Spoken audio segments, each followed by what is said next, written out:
It is the world that has been pulled over your eyes to blind you from the truth. It's you liberals who have lifted them up, Howard. Paul, you conservatives make a mistake. You can't afford to strangle hope in people. Without hope, people become dangerous. No, Howard. You liberals have let them invade our society. You give them jobs, political jobs. Paul, you missed the point. It's only the smart ones we move up. That makes it even worse. No, we have to move them up. If we leave a smart one in the ghetto, he might develop into a leader against us. But if we raise him up into white society, we neutralize him. It really boils down to our ability to accept. We don't need pessimism. What he means by pessimism is resistance. And that's what COINTELPRO was all about, stopping the resistance. I know you're out there. I can feel you now. I know that you're afraid. You're afraid of us. You're afraid of change. We hide it in plain sight. One of Plato's greatest works was the allegory of the cave. I feel in order to understand the political matrix, we need only to look into this allegory.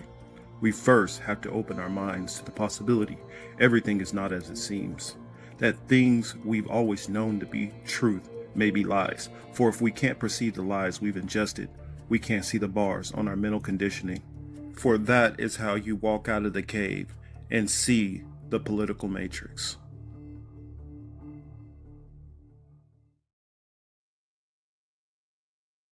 Hello. This is the Political Matrix. I am your host, Marcus Young Morpheus Cage, here with my lovely colleague, Miss Voodoo herself, Tio. What's up, y'all?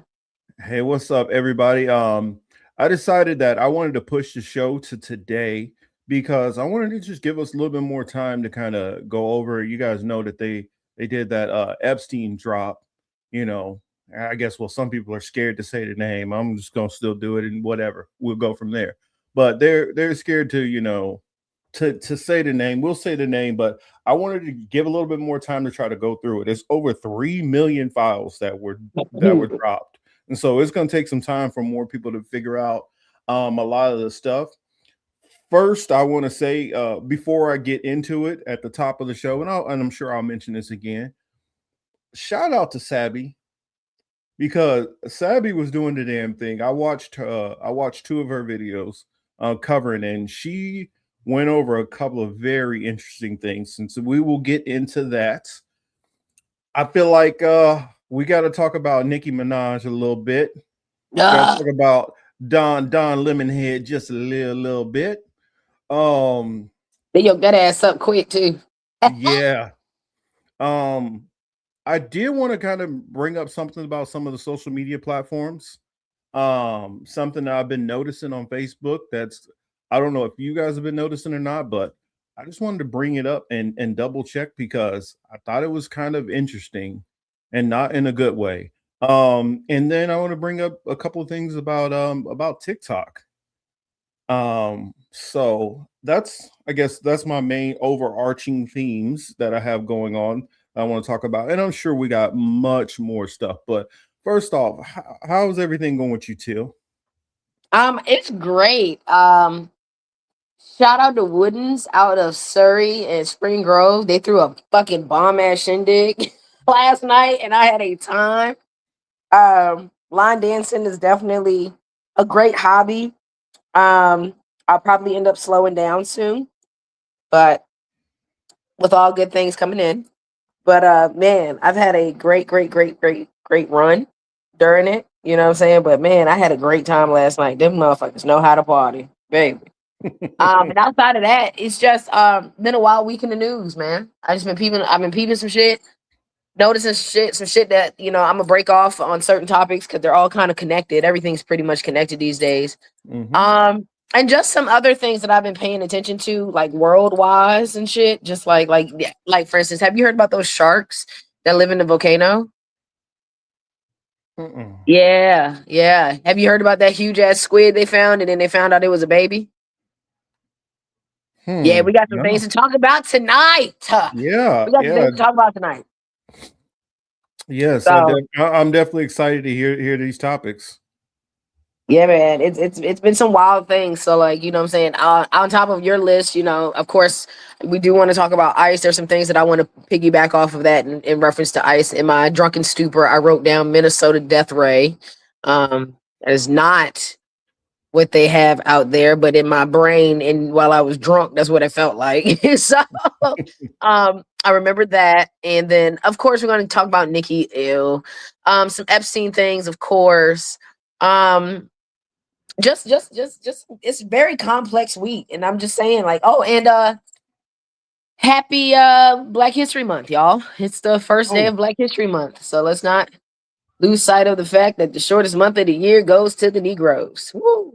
and just be prepared for next week is definitely going to be a hell of a packed show. It'll be back on Saturday for next week, but that one is going to be specifically a Black History show, so be prepared for it. I'm going to try to get us a couple of guests, see if they would like to join. But if not, I don't care. We still gonna do what we do over here. First, I'll throw a couple of shout outs. I see Warren is in the building. What's up, Warren? Glad to see you. I see Miguel is in the building. Lady Alex is here also, gracing us with her presence. And I see Real King Dan on YT. Haven't seen before, but welcome, welcome, welcome. And who else do we see? Well, and for those who are who are just watching, who haven't who haven't hopped in the chat and prefer not to hop in the chat, or if you're doing something you just listen, I'm glad that you're here. And for those who will be watching later on, welcome and thank you for watching. First, I guess I wanted to start off with the whole Melania thing. Her movie sucks. I definitely don't want to put any money towards it. I heard somebody say, they said, if this was a movie like about the real Melania, how she went from Slovenia and to Epstein to Donald Trump, yeah, I want to hear that story, but not this fake one. It's kind of I'm kind of wondering. I'm a little puzzled by what's going on because I've seen in the UK, I've seen in Australia, and a bunch of other places where this is like not selling out anywhere. And then I've seen a couple of TikToks videos about it not selling out anywhere in the US, and it's like very, very low purchases being bought. But somehow, did you hear what the box office numbers are for her so far? -2. No. Who went to go see this shit? So far, she's closing in on around $7 million in the opening weekend, which is a record for a documentary. What the fuck? Yeah, I just thought that was interesting. What? Yeah. He's really making money right now off this movie? Let's see. S.I. Kirk, and hello to you. Yeah, she's making money off of this movie. Let me pull up. I'll just That's give you stupid. I'll give you some of the headlines. That's dumb. Melania arrives with strong box office showing for a documentary. Amazon backed the Bricks trunk up for this Vanity Fair film, resulting in weekend ticket sales of around 7 million in North America. Yeah, Melania's film earned 7 million in US, strongest documentary debut in over a decade. Nah, bro. You telling me she making more money than JFK's documentary? Yeah. And that man was a US citizen? And here's the thing about it. Mm-mm. Here's the thing about it, which makes it even crazier. It's one of the most expensive documentaries made. And you would think, okay, it's a documentary about Melania. Well, is this going to cover like Melania's like her whole origin story and her modeling career and all this other stuff and what her life is like? No, this covers just about like a 20-day period, roughly, on her what is it? Right before the inauguration of Trump coming back into the White House the second time. That's so stupid. Yeah, a documentary of about 3 weeks of her life around, becoming first lady a second time. And it's for one, that's mind-boggling to me, but the amount of money, and thank you, Lady Alex. I gotta put this on the screen. Brett Ratner directed it, an Epstein friend. Oh, Brett Jesus. Ratner, who is in a picture. I think I do have the picture like saved somewhere, but Epstein is sitting on the couch with a woman, and then there's another woman in between, and Brett Ratner on the other side. Now they have the women's faces redacted, but yeah, the same Brett Ratner who did what is it, the Rush Hour films. Oh, damn. Rush Hour was done by an Epstein friend? Yes, it was. No. Yeah. Jesus. I love Well, Rush Hour. but there's so many other movies that are done by Rush Hour friends. I mean, you know how many were done by Weinstein? Oh, God. Yeah. So, yeah. Honestly, most of our movies and our entertainment has, let's see, it has an asterisk next to it. And so you almost have to say, you know what? Either you take the approach, I can respect the art and ignore the person or ignore the people connected, or I got to just throw it all the way out, because it's hard to find any that I feel like is what's the word? What's the word I'm trying to find, that they are not muddied up or dirtied up in this process. Because it seems like almost for you to get to that level, you got to play in the mud a little bit.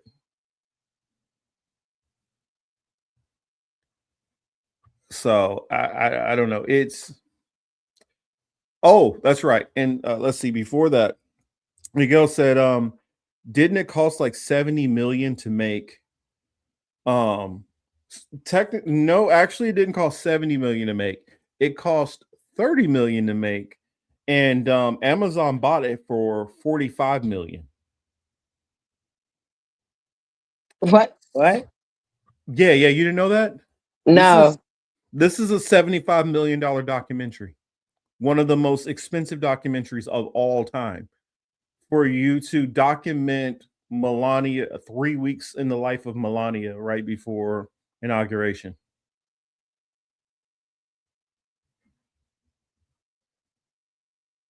I don't get why it, for one, costs that much.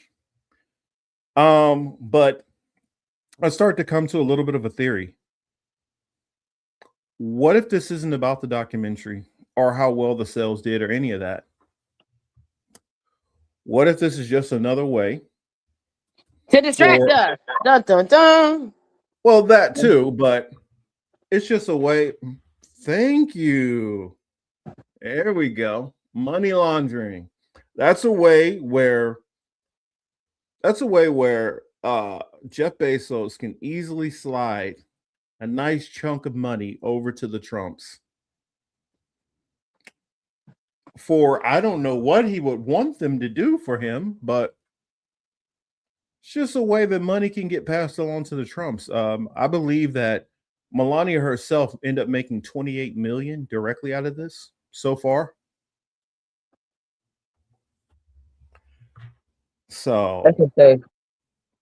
Now, that motherfucker put a price tag on anything. I mean, shit. If you gotta sell, shit, I bet you if I could fucking package up my farts, there's somebody that'll buy them off Amazon. Shit. I guarantee you, the reason why it ended up making even the 7 million is the Trumpers in America heard how bad it was doing worldwide. We gotta go save our savior. Yep, they had to get out there and support her. Stupid asses.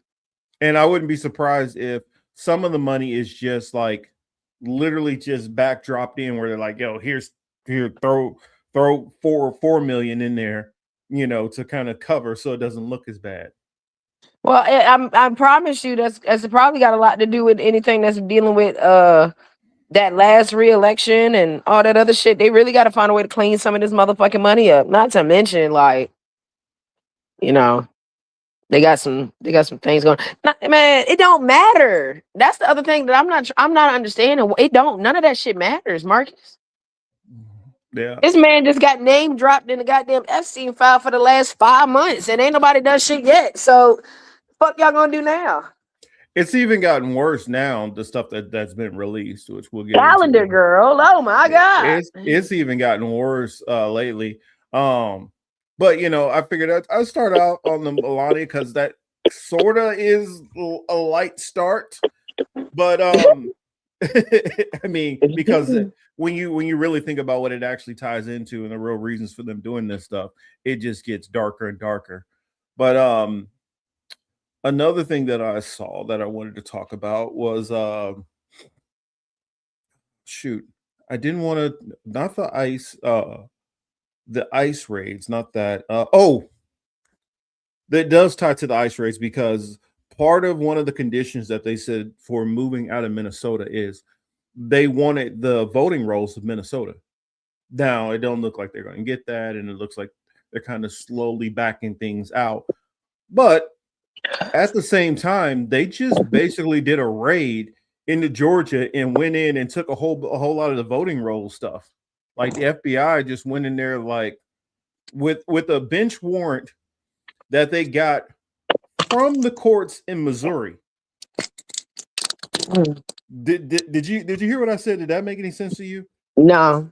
They got a judge in Missouri to get a warrant for them to go into Georgia and go and get the 2020 election rolls. Is that, but was it a federal judge? Yeah, they found a federal judge in Missouri after going around to multiple judges in many jurisdictions. They found the judge that would give them the warrant to go in. I don't even know why I asked that. Like, I like they following rules. That's funny.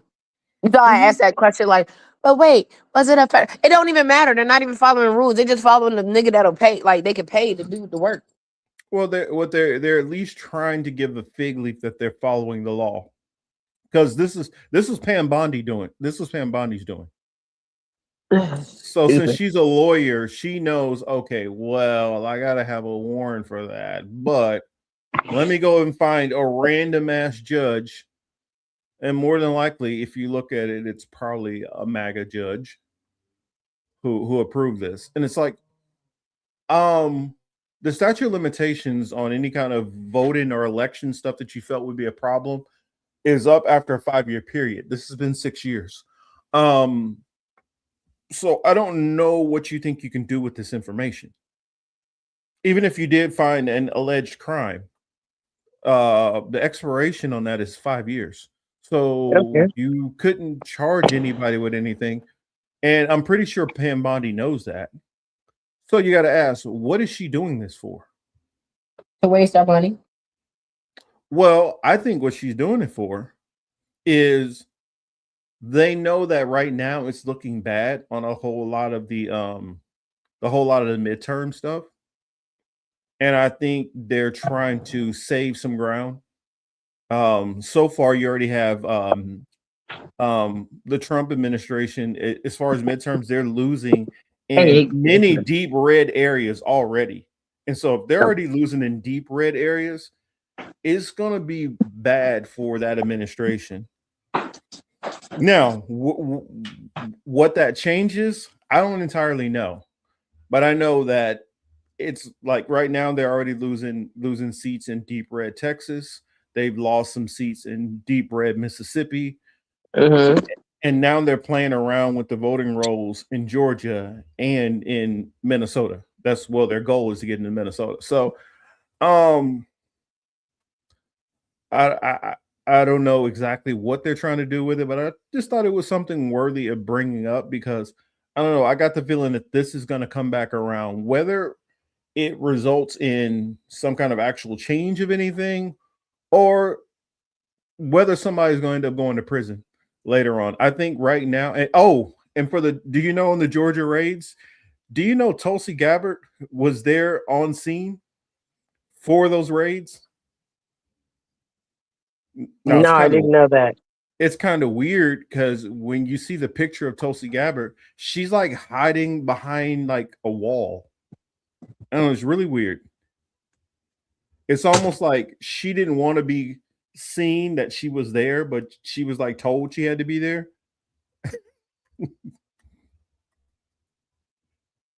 Which I honestly wonder, is she still really even doing her job? Because it seems like she's Are, very sidelined. are any of these niggas doing their job, Marcus? Seriously. I get what you're saying. Oh, here, let me see if I can find the picture. I mean, seriously, at this point, are any of these people really doing their job? Are any of these people like worth a damn?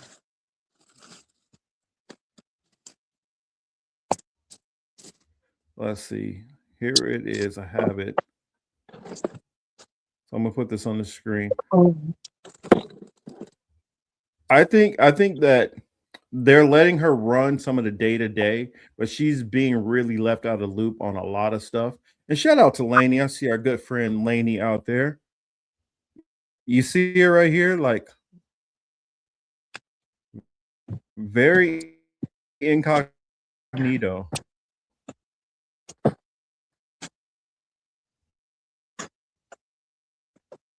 Oh, she just slid in the Kind of back. hiding off to the side. Look like she's getting berated by Trump, probably on the phone.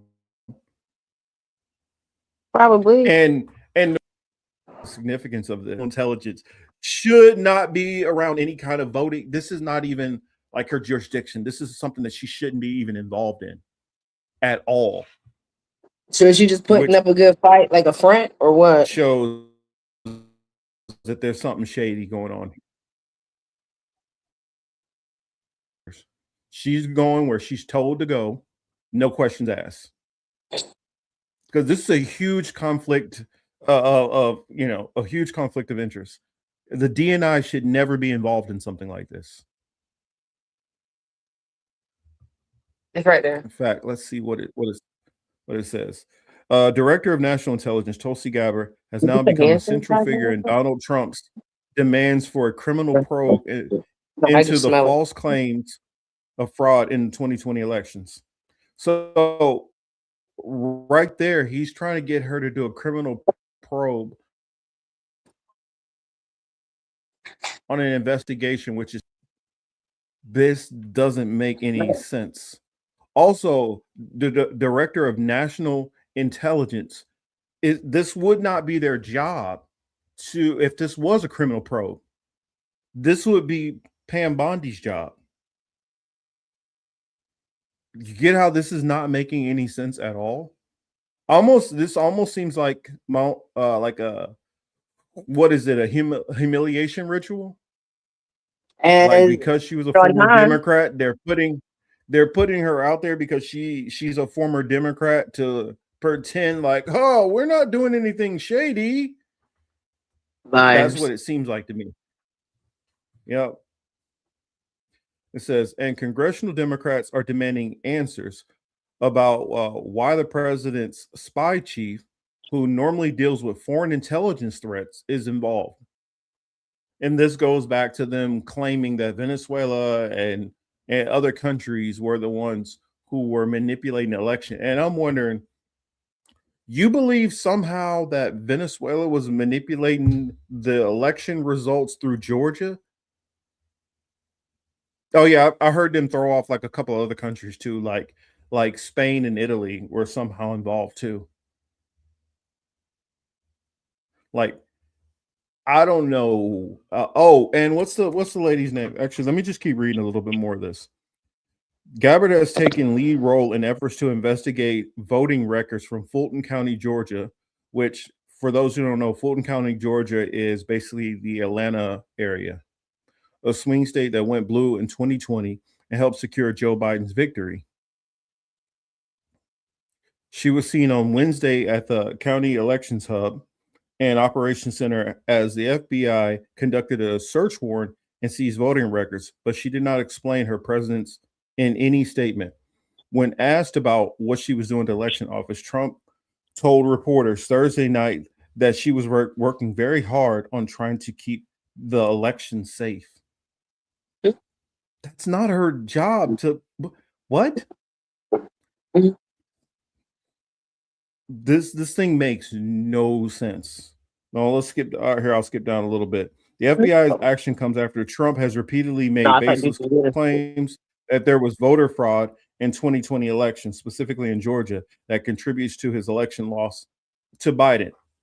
Even if that's what happened, I'll say this again. Even if that's what happened, it does not matter because it's past the statute of limitations. There's nothing you could do about it, even if that was the case. Shout out Chris H. Oh, wait a minute. He said Jimmy defended Trump so hard, and now look at Trump. Wonder, are you talking about Jimmy Dore? Which, if so, that's why you don't defend any of these people. You don't defend any of these people. I honestly think that, well, and that's another thing. The FBI is involved. If the FBI was involved in this, then that should be Kash Patel's area. That should be Pam Bondi and Kash Patel who are involved in that. So the throwing Tulsi Gabbard into that is really weird. But hey, with this administration, who knows what's going on? That's funny. Trump Epstein 2028. Well, I mean, at this point, they might as well just say Trump and Netanyahu 2028. Because that's where I think all this is done for. Also, I would love for somebody to explain this whole Venezuela swing. How is Venezuela somehow swing the election? Like, do they own any of the machines? Like, are you saying they got a whole bunch of Venezuelans to vote in the election and somehow Maduro was choreographing? I'm trying to understand how that works because what's the lady, Sidney Powell? She said Hugo Chavez was the one who did it, and Hugo Chavez has been dead for many years. So I'm trying to understand this. I don't know, Till, you got any thoughts on this? No, the only thing that I got in connection to Venezuela and anybody else in the world is their side cahoots in reference to their connection with Iran. That's another thing that I think is going to be coming up soon. Sorry to interrupt. No, but honestly, that's it. So if you do or don't know, do your research on Venezuela's connect with Iran and that whole oil thing. But outside of that, I don't really see why Venezuela had that much pressure. It really had everything to do with, in my opinion, the oil shit and that connection to Iran. If you know, you know. Yeah. I mean, I remember like years ago, I mean, shoot, I could probably remember easily 20 years ago where I was talking about how the Koch brothers, that has been their number one wish to get into Venezuela. For those who don't know, Citgo was a Venezuelan oil company, which operated in the United States. Through a lot of the sanctions and embargoes and stuff like that, it's crippled that country. And then what recently just happened is before this whole going to Venezuela, before they did anything with Maduro, before any of that stuff, what they did was they forced Venezuela to sell Citgo. And so it was put up to supposed to be the highest bidder. What ended up happening instead of it going to the highest bidder is somehow this Israeli billionaire, American Israeli, didn't put up the highest bid. He just put up a bid and he was able to get ownership of Citgo. Then shortly after that, we are going into Venezuela, and next we're seizing oil out of there. And the reason why I know for a long time that I guess I'm just kind of surprised at how they did this, because I think other administrations were a little bit more they did a better job at least dressing up the fact that they're not trying to do an armed robbery, basically. Whereas the Trump administration is just very naked with it and very clunky. Whereas even under Biden, even under Obama, even under George W. Bush, and you can go back presidents after presidents. I mean, they have been trying to get into Venezuela forever. They have tried sanctions and all that, and the sanctions were just a way to try to tank their economy enough to cause some form of an internal revolt to force at that time Hugo Chavez out of power. And they have had all of these like random attacks that have happened on refineries and stuff like that that has helped destroy their way of refining and getting that oil out of the ground. And so they have been doing this for so long. I mean, so it's kind of interesting that now of all time that we have a president in power who is so open to doing whatever the Israeli government wants them to do. Now this happens right after American Israeli buys Citgo for not the highest bid, for just the random amount that he put in. And this just so happened to be a Trump donor. Showing that, again, if you donate money to Trump, he is going to make sure whatever your agenda is gets done. It doesn't matter if it's legal or not. It doesn't matter how bad it looks on him or not. He doesn't give a damn. And it shows this is like the worst case. Well, not that I give a lot of credit or respect to the original, the so-called founders of this country. But I at least think that they had a little bit more honor amongst thieves, that they had certain ways that they would go about it and at least try to not just look so nakedly corrupt. I mean, I think Trump just does not care how bad or how corrupt anything looks. He just cares what are you going to do about it? What can you do about it? And I think that works in the short term, but it will lead to the collapse of this system. Because for people like us, it does make a difference. We do care. No matter if they try to dress it up and make it look pretty and make it look like they're not doing what's clearly obvious, we still see through it and we care about it. But when you get the non-political person, the person who doesn't care about politics nearly as much, this is the kind of stuff that makes them wake up, because you can't hide what you're doing because you're doing it so blatantly in everybody's face. And that's what leads to the collapse of this system. So for those who, would like to see this regime fall apart, this American imperialism machine, this is the kind of way of doing it. And this is how the great empires of all time have always collapsed, by having a very idiotic leader who is so full of himself and has so much arrogance that he doesn't believe it can fall apart. And through their recklessness, it ends up falling apart. Sorry, I don't know. I went on a little tangent there, but what's your thoughts, too? I mean, Trump don't ever care what anything look like, to be honest. So people still eat that shit up regardless. So yeah, I just think that this is something they've always wanted in there, and it has to do with the type of crude oil that's in there. The type of crude is a deep crude that is starting to run low within our hemisphere, or not our hemisphere, but like in the Gulf where we mostly get it from. And so they have to pay a little bit more from it for out of Canada. Canada is the place that has a ton of it. Russia has a ton of it. We can't do deals with Russia. And so it's either pay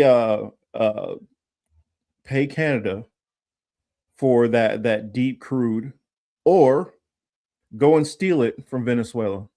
And I guess they've chose, let's just start stealing from Venezuela. I mean, that's a third world country in Trump's books, so keep that in mind. Yeah, I don't know. Did you hear what Andrew Tate lately is saying? Last time I heard about Andrew Tate, he was singing "Hail Hitler" in the club. So I don't really pay attention to anything that incels speak on. To be honest, like that, I don't know how else to describe it. I don't entertain my. I don't. No, I don't listen to him. I don't even allow my Yeah. brain to be in those type of rooms. I would never sit in a room with that man in real life. So there's no point in me hearing anything that he has to say because nothing he has to say is beneficial to me on many Uh, levels. Like, dude, eh, he's just not my jam. oh, I get it. He's not mine either, and that's the reason why I think he should definitely always be dismissed out of hand. He was saying that the Yeah, United States. that's why his shit don't really hold no weight Yeah, he was to just me. saying that he think that we should go around imperialist style and just go around and just start taking shit from every country. Not What only not only the so-called third world countries, but he's saying we should go to Europe, take their shit too, go into Great Britain, take their shit. America should just colonize the whole world, basically. I mean, And it's been I was just thinking, like, how has he gotten so many people to listen to him? Because that's literally one of no. the, like, you can get some of these states to run as like pseudo vassal states, like how Europe has kind of been running. But the moment you do full on takeover of all of these places, that's literally what led to the collapse of Rome. I mean, I don't know. These people are dumb as hell. And it blows my mind how many people listen to these stupid, manosphere guys.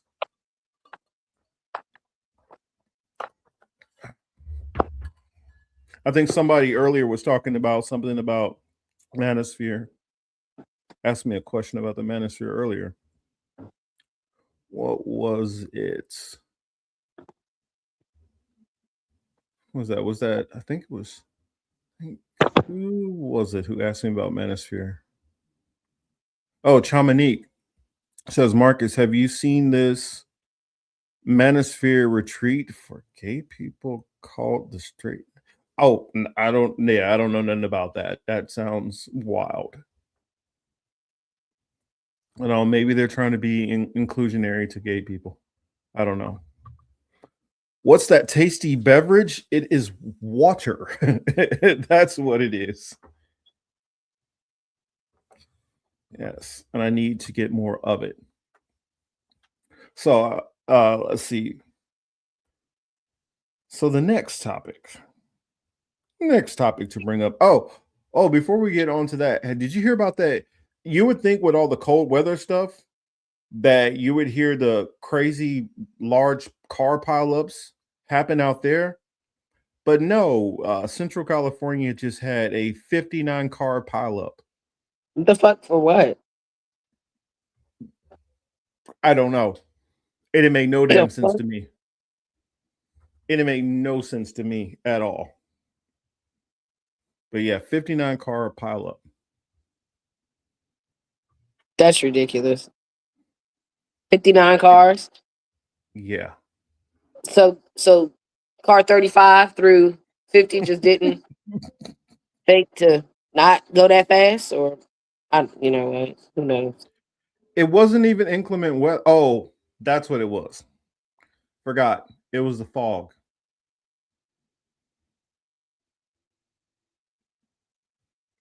Yeah. The fog caused the The pileup fog. allegedly. Yeah. Oh, the frog. Mm-hmm. Let me see if I can Yeah. find it. You gotta love that Uh, fog. That fog been fucking everybody up, been giving people weird dreams and some more shit. Yeah, I'm gonna see if I can find it.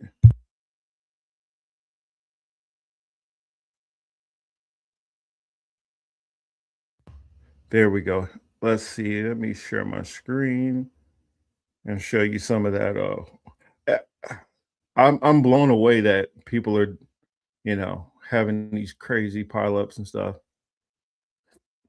It's like you're not even in the part of the world where, I mean, the part of the country where everything is like snowing crazy.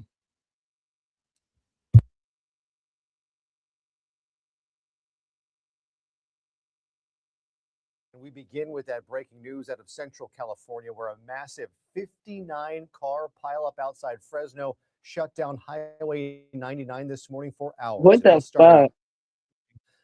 3 miles north of the Kern and Tulare County line.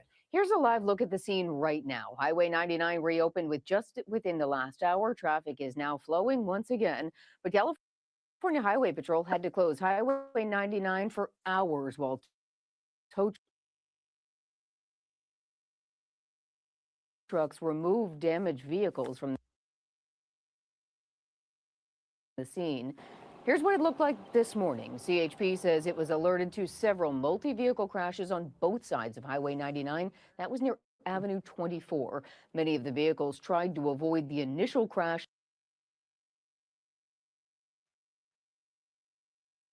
only to get caught in a chain reaction collateral crash. There was heavy, dense fog at the time. CHP says the lack of visibility likely played a huge role in this. Investigating officers who The looks of semi stuff destructed. What I think more than anything happened is it was probably a small crash, and then it seems like a semi was going too fast, and then when they locked up their brakes or whatever, they slid into all these other cars and just boom, boom, boom, boom, boom, boom, boom. That's what it looks like to me.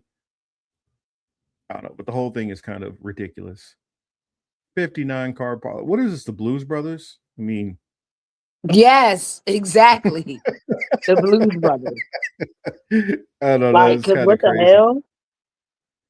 It's kind of crazy. I don't know, but I know that was just a little random side detour I took, but I just wanted to bring it up because I remembered. I was like, this is freaking crazy. Okay, so Mm-hmm. let's see, looking at this. Okay, ICE is first on my list. So let's talk about Oh, yeah. ICE. Let's talk about ICE. Yeah. All right, so my drunken thought, Minnesota death ray, had to do with law, the LRAD. Yeah. Oh, yeah. So I they think I used did have a LRAD video in on that. Minnesota. Uh-huh. I just sent you one on sent you one from YouTube, from the BBC. I mean, from CBS News, and it's in our Instagram chat. But like, damn, I don't know why the fuck I ain't just put it in the chat here. That's dumb. I can just put it in the chat here. My bad. Well, yeah. If you could put it in the Nevertheless, chat here, that'll be I will. even easier. Because I That'll didn't be know if you right were on then your and there. laptop or if you were on your phone or not. Because I know on your phone it's I'm- hard to do that. I couldn't get in, like, I can share the link to my laptop, but it just wasn't. It was gonna make me. Yeah, but I saw one video where you see a young lady, she's like running away, and you can see I could tell instantly from what was going on with her that okay, yeah, she got hit with LRAD. Which is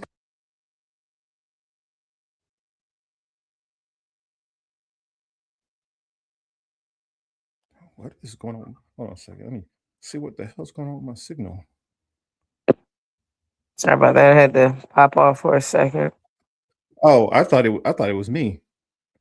No, that was me.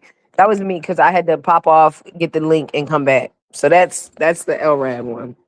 Okay. Here, and I will put that on the screen right away. Come on.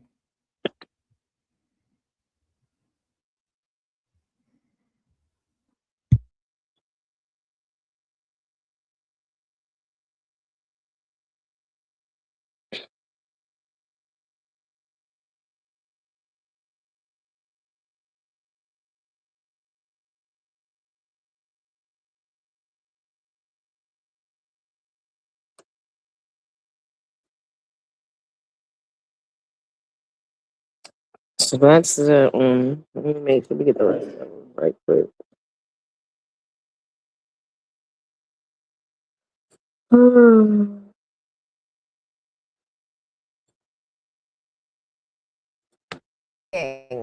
And something troopers threatened to use to clear the crowd made a lot of ears perk up. Something called a long-range acoustic device, or LRAD. Here's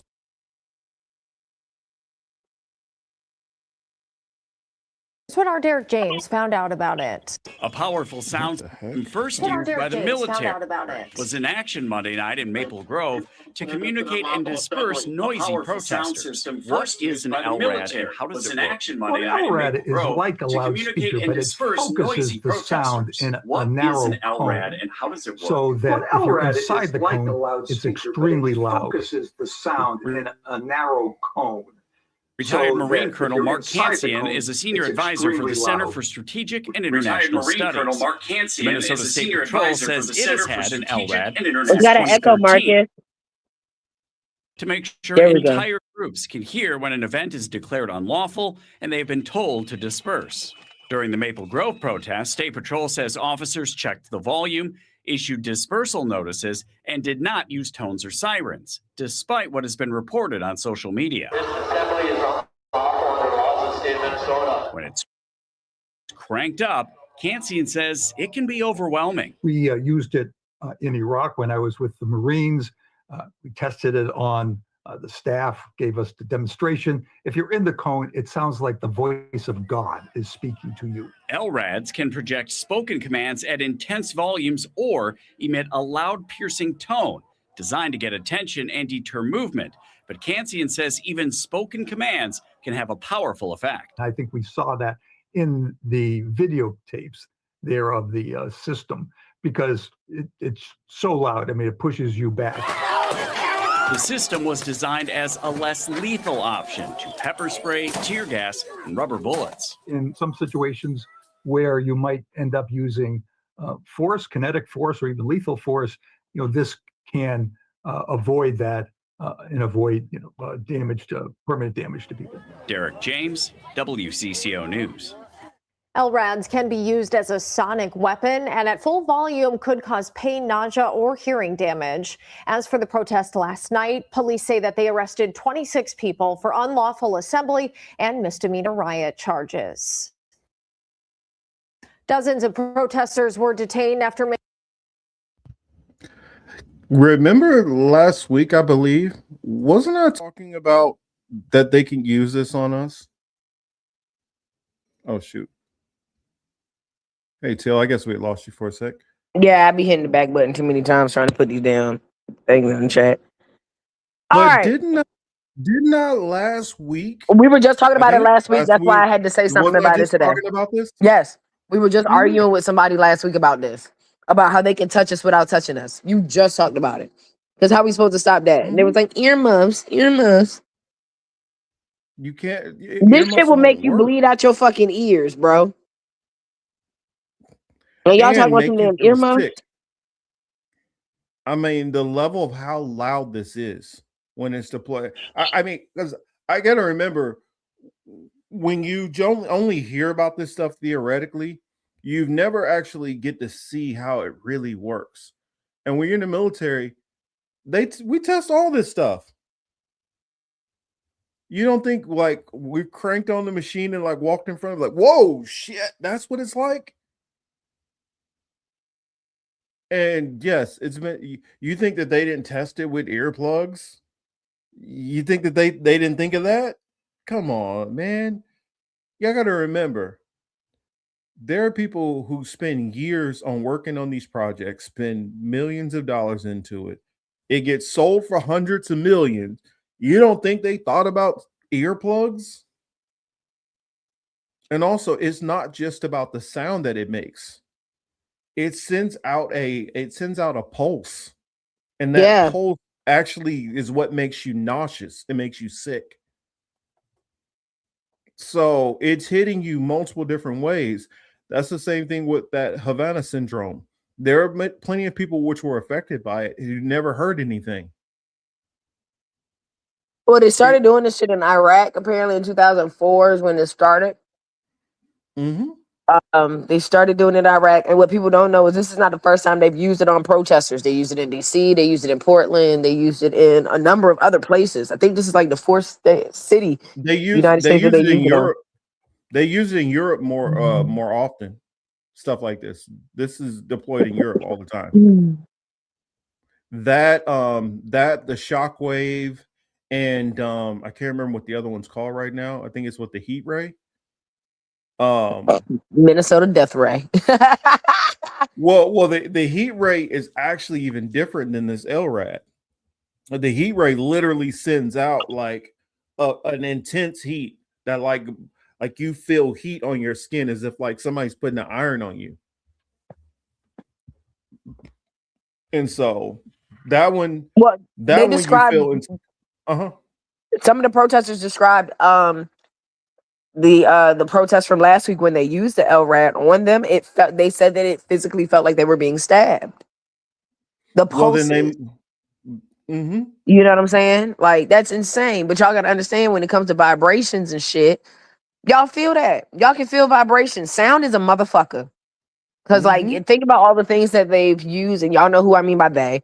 But think about all the ways that elites or bad juju people have used music and sound and that form of vibration to, like, fuck up everything.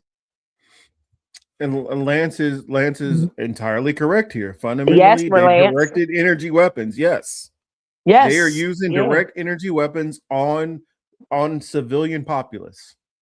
The same stuff that they use other countries, they are now using it at home. So, but they've been using it at home. Like, I just named 4 other fucking places where they did it. And I'm talking about, they've been doing these since the protests with George Floyd. They've been using them since the George Floyd protest, y'all.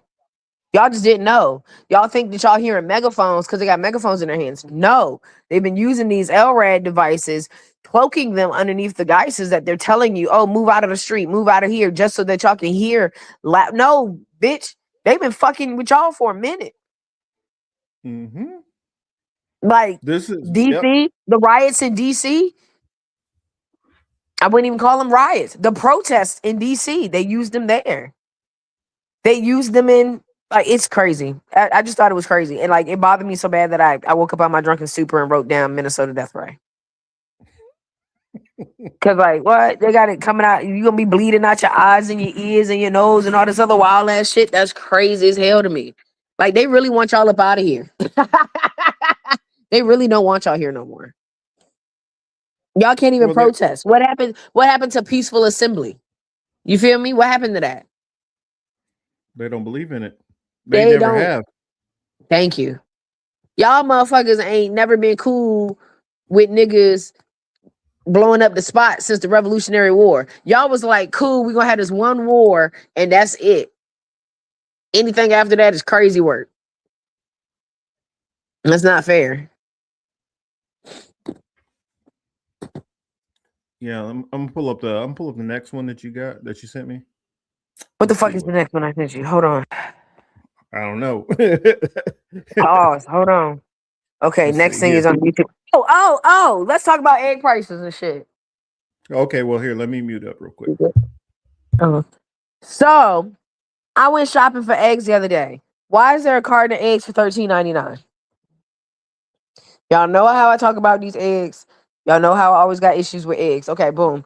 So beforehand, I told y'all about how vaccines are made to use eggs because they're sterile incubators that have proteins and fats that can be utilized and da-da-da-da. It's like an embryo. It's like babies. You know what I'm saying? Baby chickens and babies. Fucking the same. So last time when the egg price went crazy, skyrocketed high, it was around that time when they were promoting that fucking vaccine. Y'all know which vaccine I'm talking about. Eggs got scarce, but the price went up. Niggas was beating people in the head over a fucking egg. Motherfuckers was stealing eggs and putting them in their fucking pockets. It was a wild time to be alive. I've been noticing periodically, y'all heard me say a couple weeks ago, watch the egg price go up. Now, granted, I look at eggs like gas because I'm a baker, I'm a pastry chef. So eggs and gas are 2 things that I really ain't got time to not get. Okay, I got to get it regardless. But I will I will start noticing and picking and choosing how my eggs are. Well, I know I'm gonna get all 12 of my motherfucking eggs uncracked. I promise you that. Especially if it's gonna be $1 a fucking egg. You're telling me right now there's a company that's selling eggs and it's more than $1 an egg. $13.99, no tax for a dozen eggs. What? That's $1.10 an egg. Roughly. $1.05, $1 and a nickel. That's insane for a fucking egg. But they'll tell you some wild ass shit. Oh, you know what I'm saying? Oh, it's supply and demand. Oh, it's the bird flu. Oh, birds just coming up dead. Da, da, da, da, da. Now, I ain't gonna hold you. There is such thing as avian flu, but there is not enough flu to go around to really be fucking with the fucking eggs. I say all that to say this. It can't be that much flu going around fucking with the chickens to the point it's fucking with the eggs. Because why the fuck didn't goddamn cow flu, whatever the fuck the shit was for the cows, why that shit didn't stop McDonald's from making hamburgers? Nobody got an answer for that? Every time a fucking cow gets sick, I ain't never seen them not making a goddamn Big Mac. That bitch got 2 patties on that motherfucker. You ain't never seen them reel that shit back and say, you know what, we can only do quarter pounders with cheese for the next 2 months because we low on cows. No, they ain't never said no shit like that. McDonald's don't ever stop producing fucking egg McMuffins. So where are the eggs going? Where are the eggs going if these mass produced as places? And yes, I know, that's basic goddamn conspiracy theory shit. They manufacturing the food. We already know that. But that's the point that I'm trying to make is how is it that people, first off, are still getting in McDonald's lines knowing this? But secondly, why is nobody paying attention to whatever quote unquote real food that we do have and the changes in prices and the changes in things and the changes in quality? You're paying $13.99 for 12 fucking eggs that look like the $4.99 eggs next to it, and none of these fucking eggs should be more than $5 anyway. That's crazy to me. But I say all that to say this. Watching the egg prices that I had just talked about a couple weeks ago, turning that back around to find out. Now you can pull up the next video, Marcus. I'm sorry. Turn to find out. Thank you, Yonina, because Yonina brought it back to my attention because I had peep game, but then it started going crazy again. So thank you, Yo-Yo, for bringing this to my attention a couple of days ago and tagging me in that post so that I could get on it, because you just gave fuel to my fire. There is another fucking pandemic over in Camel Land, god damn it, and it started. It's quote unquote starting the same way as the big old virus that we had a couple years ago, 6 years ago, 6 years ago. Now me and the woo woo bitches, you feel me? We all in the mix because we understand that I do pay attention to Chinese astrology. This is the year of the horse. Okay, I'm a Sagittarius and I was born in the year of the horse. So of course I'm gonna pay attention to whatever the fuck they talking about, because I mean, I ain't gonna hold you. Chinese people ain't really that wrong. I mean, shit, they build calculators. How you gonna tell them they build the computers that we learn how to do math off of? Crazy work. You gotta trust them somewhere. But the fire horse prediction pretty much states like motherfuckers gonna get burnt to the ground. Like we have to burn everything to build it back up type vibe, right? So the year of the fire horse has a lot to deal with pestilence. Year of the fire horse has a lot to deal with, you know what I'm saying, wipeouts, things of that nature. So keeping that in mind, looking at how India is going crazy with this Nipah virus, this motherfucking virus has a 40% death rate, 40 to 75% fatality rate. I'll find the Like video. what? Roll that beautiful bean footage.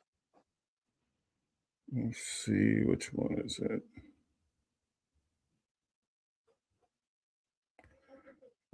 Oh crap. Sorry, I got a couple open. All right. Oh, there it is. So that's the one I need to share.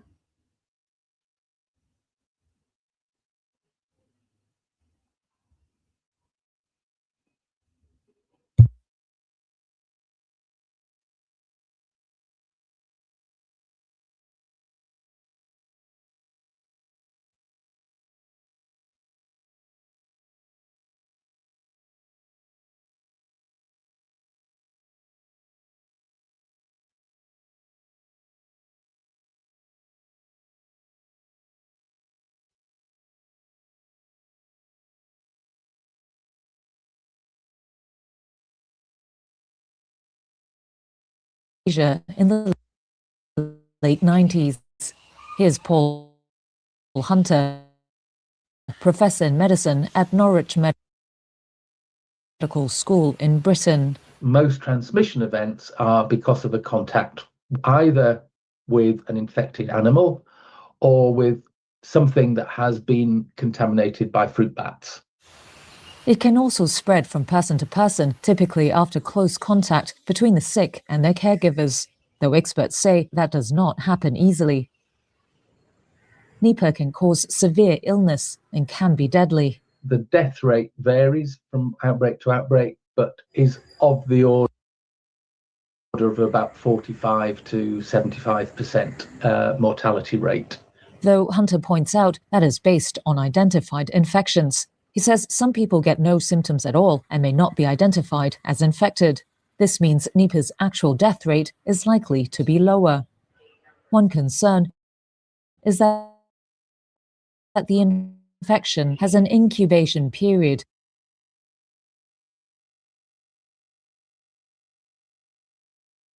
of 1 to 2 weeks. And what this means is that it's actually very difficult to control at airports. If you've got a disease that's got 2 weeks incubation period for the first 2 weeks after somebody's carrying the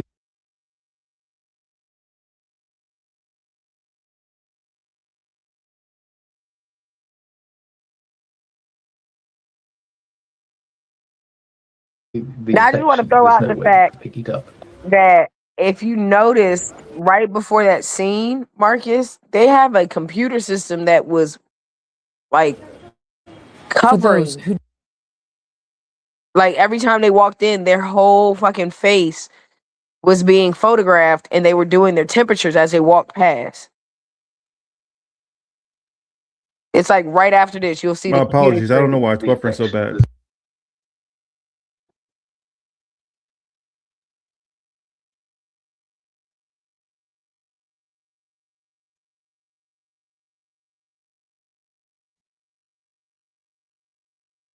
The infection, there's no way you can pick it up. For those who do get symptoms, Hunter says the early signs can be non-specific, like fever and headaches. In severe cases, Nipah can cause encephalitis.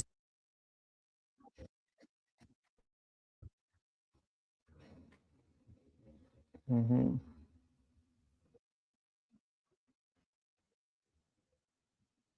Yeah, this single Which is inflammation of the brain. You have high fever. You have very severe headaches, and you can have photophobia, where the light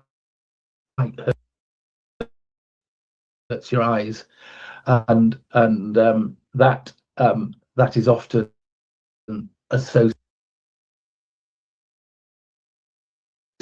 with cases that ultimately die.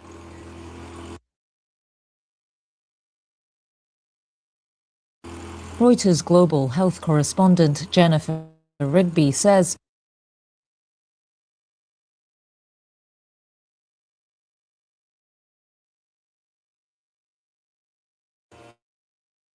there is no need to worry too much. Yeah, agent does not want us watching this video.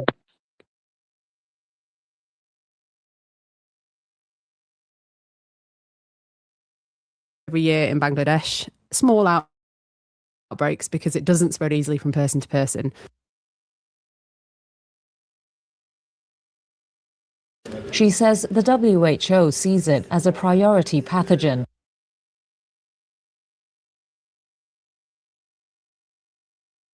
But the virus has not yet shown signs of becoming more transmissible. Rigby also says there is a number of groups working on one of the COVID vaccines.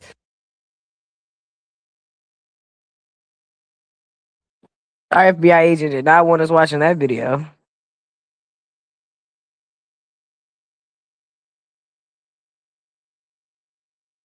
Oh no, it's Marcus.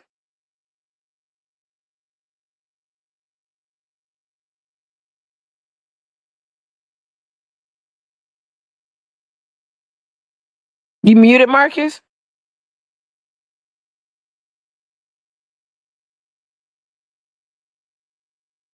Oh Man, no, they done everything is messed up. freezing on my computer and it's working perfectly fine.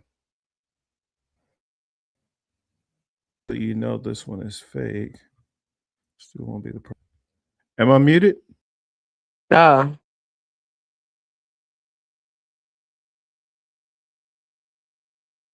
Well, that's what I was worried about.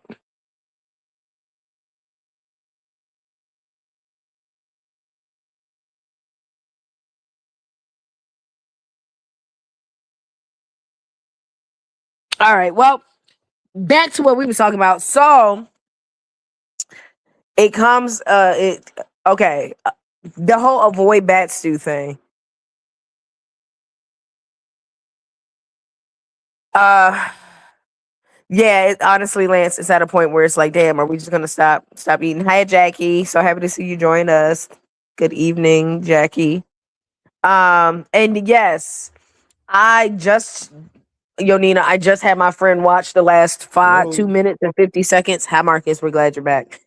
I just had All my right, friend watch the that's last 2 minutes and 50 seconds of Contagion because that is exactly where the whole bat pig thing came from.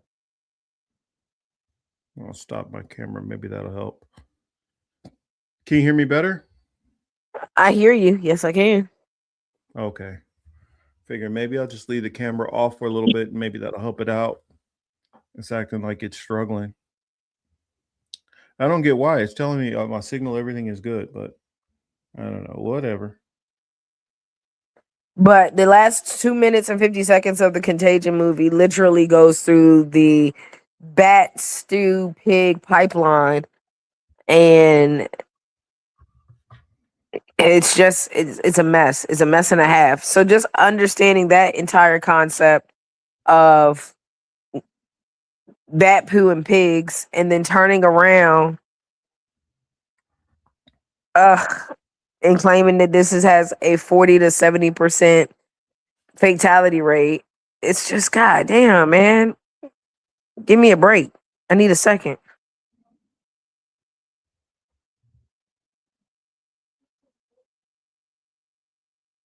Marcus, are you good? Yeah. Yeah, I put Okay. Thomas one up here because it says so Big Pharma is buying up the egg supply. It must be parts of the country because I just bought 60 pack of eggs for 15. Maybe the Midwest will be hit by high prices too. Yeah, I think they don't do it always like across the whole country. They just hit certain areas at a time because like I remember when it was really bad and everybody was having problems finding eggs and it was really high in my area, that was the one thing that didn't really go up. But like the toilet paper thing, when that happened, yeah, every store out here was completely bare. Well, I won't Which say I don't every even store, but a I don't lot even of stores. understand what the fuck y'all needed all the toilet paper for. Man, I guess hey, I don't know. I think more people need to move on to bidets, and we can True shit. alleviate that problem. All right, Lady Alex, I appreciate you being here. Yeah, just gotta go and cook some dinner. What's for dinner? I'm curious. Oh, what was it? It was something else that I was gonna bring up, tied with those protests. Oh, that's what I forgot. That the protests ended up going nationwide, and what was it? Friday they had their either sick out, call out, whatever thing, and there was a lot of people who got involved in that. If you were involved in that, hopefully you made it out safely, because out here in LA area they were cracking skulls as usual. So yeah, that's that. And we'll see what goes from there. I think the new area that they're moving to next, ICE is going to where they say they were going. I think it's somewhere towards the east next.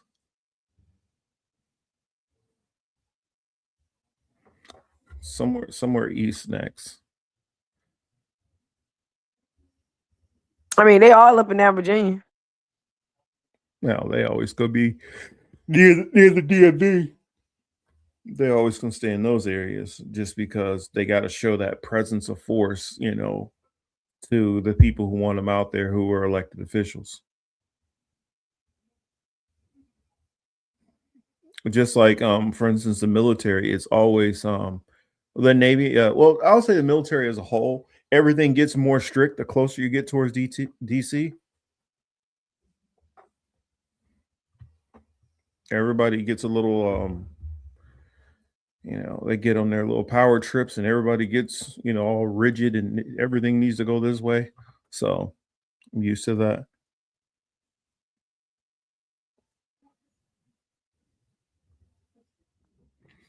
Oh yeah, the cops out here are complete just. Oh, I mean, what you mean? yeah. Chris H put LA filmed the police did a good job covering the protests. These riot cops are thugs. Oh yeah. Oh, Because fuck yeah, they are. they just like they won't even really say like this, like you seen in Minnesota, they're like, disperse, everybody needs to disperse, and then they just boom start sending stuff. It's not how they do it out here. You'll be standing there, everything peacefully fine. And then all of a sudden, you'll see them like put their shields up, and then one of them will give a command, and they all just start charging forward and ramming people with the shields and hitting. That it's way different out here. It's almost like part of their fun is they want to make sure they can crack some heads. They don't just want you to disperse peacefully. They could just say disperse and keep walking forward, and people will turn and keep walking. I mean, you might get those handful of people who are going to try to fight the cops, but most people will disperse. But they don't want that. They literally like charge forward with their horses and all kind of stuff. So, like, I watch multiple people almost get trampled by them damn horses. And I remember like standing there, like you couldn't, when I was out there covering those LA protests, you couldn't really even, you got no warning. You didn't hear anything from the cops. All of a sudden, they just start charging forward. And before you know, if you're one of those people kind of more front line or whatever, you by the time you realize it, you're getting a baton which pushing you from the side. And if you're like trying to get your balance or whatever, yeah, they're just going to knock you over more and more. And then once that front wave is passed over, a handful of cops are going to stay behind to just slam you around and put knees in your neck and cuff you and all that. And that's typically how, when they say, oh, well, 25 were arrested. Yeah, you were just near the front of the line and you got knocked over. And since you were on the ground, you got cuffed. Oh, yeah, exactly, Warren. Warren said it perfectly. They like to kettle people like NYPD does. Mm-hmm. And for those who don't know what kettling is a way where you encircle people and you kind of come in more and more and more, closing closer and closer around them until you basically collapse on top of the people as a whole. And it's almost in a way of not allowing people to get free. That's like part of the approach. Let's see. What are y'all talking about? You're the Walking Dead was crap, but even worse. Like, what y'all talking about?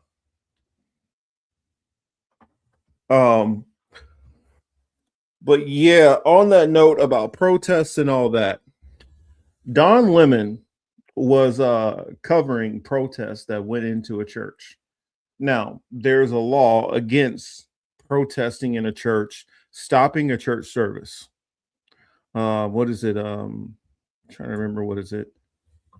I keep wanting to call it the Mann Act, and I know that's not the Mann Act.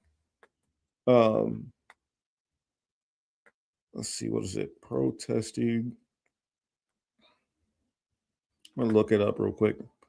Protesting in a church is the, come on. can't remember what it's called. I don't know. Somebody else who will remember. Yeah, put it in the chat if you do remember. But there's a law that was made that you cannot protest in a church. Well, Don Lemon and another reporter, apologies, I don't have her name handy, were covering the protests, and Don Lemon was trying to like actually ask questions and stuff like that. The other journalist, she was just filming, and they were arrested, of course, by the Trump administration. They were able to get out, out of jail, and Nicki Minaj decided to have a whole lot to say. Mm-hmm. Did you hear anything that Nicki Minaj was saying About Don? No. Yeah, she was basically, she was like, what was it? Let me find it real quick. Nicki, hopefully this works, because this, I don't know, my system is not being nice right now. Nicki Minaj versus, come on, versus Don, because Don Lemon's response back was, ooh, he Okay, so he pretty went a much little torture. the rule is nobody's First Amendment can out First Amendment another First Amendment. Does that make Right. sense? So Yeah. even though he's exercising his right to free speech, he can't impede somebody else's right to free speech, which is interrupting a church service. Correct. So that's the quote unquote, that's the stretch law that they pulling on my man's right now. Which, is it a stretch? Tomato. Unfortunately. You know what I'm saying? Like we were just talking about earlier, you know what I'm saying? Like, there's rights and there's wrongs and wrongs or whatever. But like, Oh, that's what I don't she know. said. Maybe if he did it in a Kojic church where it was some niggas and the church service was 3.5 hours long, and maybe it would have been different. I don't know personally, but that is the gist of why they came and got Don, is because they claimed that he interrupted somebody else's First Amendment. Correct. I think I found the video. Let's see if it'll play. But basically, and it's not only been Don Lemon. It's been a bunch of celebrities that have kind of went at Nicki Minaj, because after she's taken her little MAGA turn, and many of them were saying it's crazy how Nicki Minaj can all of a sudden start acting this way. One, for one, she's not even a citizen her damn self. For two, she's going at Don Lemon and calling him let's say a sea sucker. And they're like, whoa, you built most of your brand off of dealing with the LGBTQ. Now you're gonna go at somebody in the LGBTQ on some disrespect. So I figured, let me find the video. Let me play this video for you all and let you hear Don Lemon himself respond. Now, you said a sea sucker? Are we talking like a rooster sucker? Yeah. Okay. I was just making sure I got the right slur.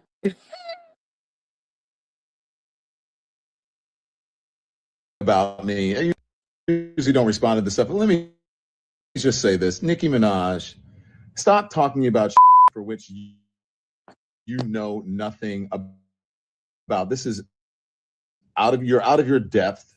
By the way,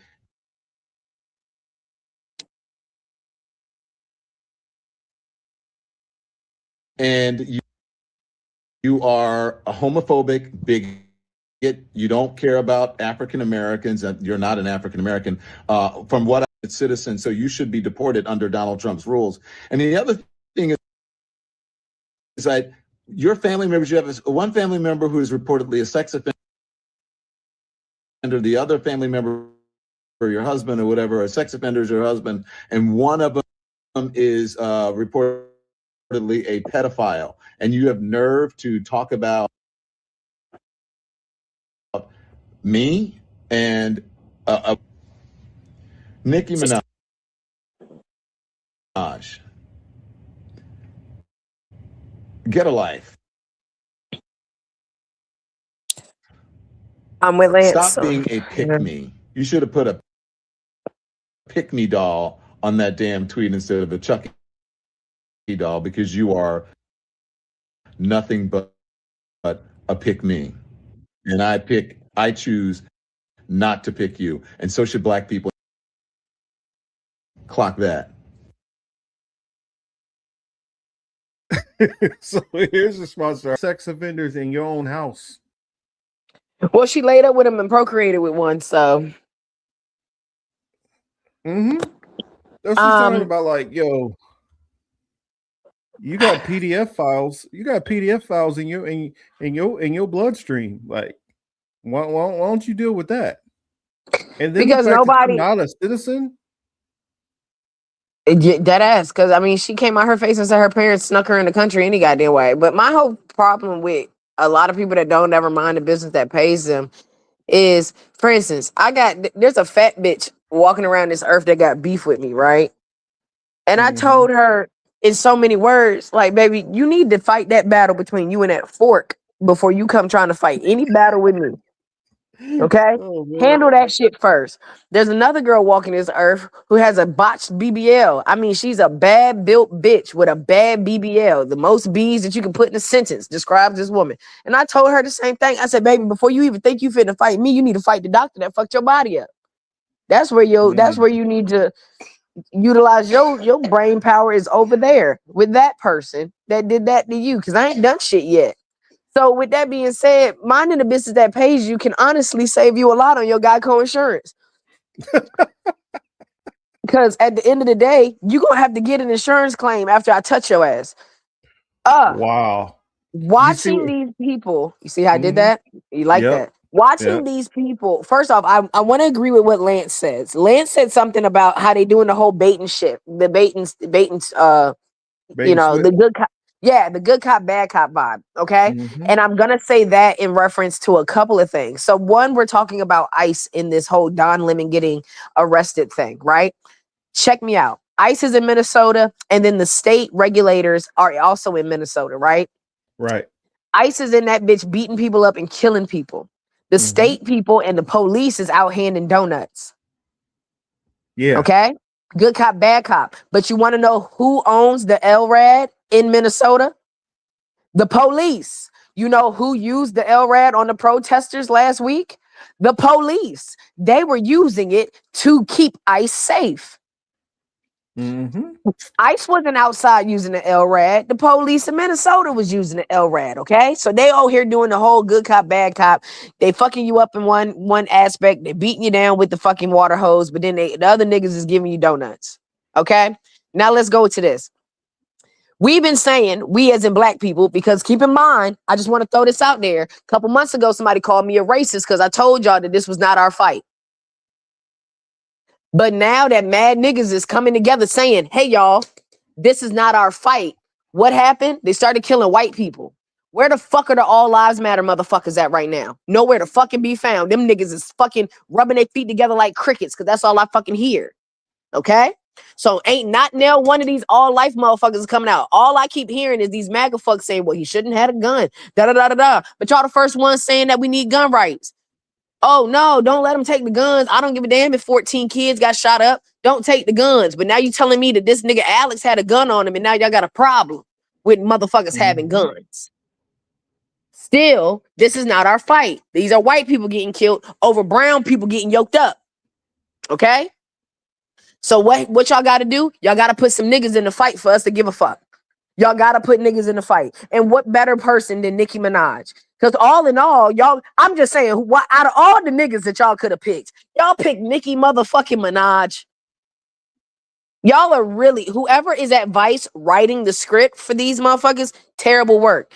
Knowing that the Simpson creator was in the Epstein files, I don't know. Maybe y'all should have blotted his name out and had him still writing for y'all. Because whoever's writing the script now, terrible job. Nicki Minaj is who y'all gonna pick. Y'all think we give a fuck about Don Lemon, who's not even on CNN anymore, and Nicki Minaj. Those are the two niggas that y'all was like, this is gonna get them. No, for all of that, you could have gave me Denzel Washington cosplaying as Malcolm X again, and I might have believed that a little bit more. But this good cop, bad cop bullshit that they trying to do for the Browns, like, it's not working. I don't trust Don Lemon as far as I can throw him because you got to pick your poisons. Okay, sir, are you standing up for rights because you're black? Because I don't see how we have any fight in this. We don't have a dog in this fight if that's the case. Are you standing up against these rights because you're a journalist? I can see where you have a fight in this case, but not I. Or are you standing in because of the first person that got yoked the fuck up was part of the Alphabet Mafia? And you feeling a little inclined? Because at the end of the day, like our first conversation we had, Marcus, off air, look who he's married to. Yeah. Okay? Just gonna throw that out there. Look who he's married to. In my book, and growing up in a black household, you double fucked up. Because not only do you have a broke wrist, but you win a broke wrist and you had to go bring somebody that don't use the same comb as you. Come on, bruh. But we need to be banding together behind Don, right? Oh, because he's doing everything right. Is he? I don't fucking know. But I know Nikki is doing everything the fuck wrong. And y'all know I love my pulp culture. So, you know, that's why I got a little rant for this. But anyway, Nikki over here being an immigrant, loud about it too.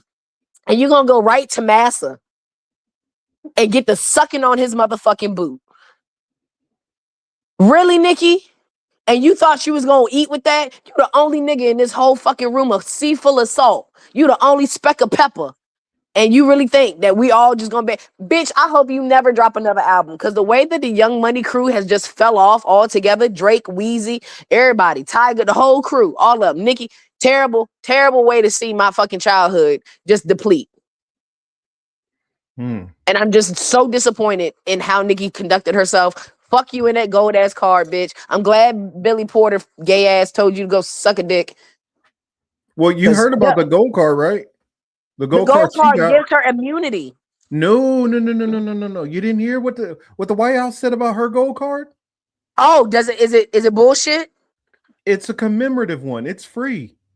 She got a commemorative one. She don't have a real one. Oh, she didn't get the one that you pay $15K and do $1 million. No, she didn't get one of those. She didn't get the $1 million one. No, she just got a commemorative one.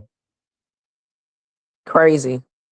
So she not covered, and that's why she doing it. She trying to make sure she don't get her ass deported. She's trying to make sure she can also try to curry favor to get her people cleared. That's what she's doing. I mean, it's clear and obvious. But what's his name? Kabibi, whatever. The dude that, you know, let me see. I'll put my camera on for a second because, I mean, granted, it's still kind of glitching, but I can probably do, and y'all can probably figure out who I'm talking about better. You know, the one who he always like does something and he goes. Yeah, he just sold his whole fortune for like 90 some odd mil. Well, you know, he got deported, right? Yes, he did. He got deported and he almost a billionaire now. Yep. He's like, I don't give a damn. Deport me. So what? I'm still going to be doing what I do, making my money. And that's the thing with Nikki. What? She thought she was going to get deported or something? Is that why she felt the need to do this goofy shit? Especially, you think Trump is not going to hear them tapes when you were talking shit about him? Think that's never going to come back to him? Baby, that's why she got a commemorative card. Yeah, that's what he's like. Somebody whispered to her, was like, you do realize what she was saying about you last year, right? And he's like, oh, that bitch. It's like, you know what? Revoke her shit. And so now she in the kiss ass mode to try to protect. But it ain't gonna work. It's not going anywhere. And Don Lemon, how I come down on that whole ruling with Don Lemon, is it gonna go anywhere? Them locking him up? No. Did they legally have a legitimate reason to address him? Yes. I would say the woman who was filming, she's just filming. I think it's a little harder to get her on it because she's not saying anything. You can easily stand back and film a church service. That's not illegal. Now, if they came to her and said, yes, your filming is disruptive and you need to go, then at that point you got to go. And the fact that both of them were not trying to leave gives them that wiggle room. And with this whole Trump administration, how it works is if you give them the opportunity to go after you, they will. They will. You can't give them any opening. They have to, because you got to see what they're doing right now with the whole Alex Preddy thing. Now they're trying to be like, well, 2 weeks ago he was an agitator against the police. Therefore, no. Every police interaction is separate. You don't get to be like, well, y'all do know 10 years ago he fought a cop. And no, that doesn't justify you to do something now to them for what they did previously. Every interaction with the cop is a different interaction. Unless you had a situation where you're armed and dangerous and you had a shootout with cops. That's the only time you get like, oh, okay, they get to come at you with extreme caution and be prepared to, shoot it out. But not just because, oh, well, last week he kicked our bumper and knocked it off and was yelling at cops. Y'all still went and kicked his ass and broke his ribs anyway. So what are we talking about here? That's what I would say on that. But yeah, Don Lemon, he's been trying to hop on every topic he can, as far as this. Well, when you're doing your own thing and you're not, making that money from CNN anymore, hey, you got to follow where the hot story is. And he saw an opportunity and he tried to hop on, and I think that's as far as he's going to get. I think the fact that it's Nicki Minaj who's the one who's talking the most shit and going at him, the only reason why you got people somewhat siding with him. But a lot of times people will just be like, yo, that's your business. I'm out of it.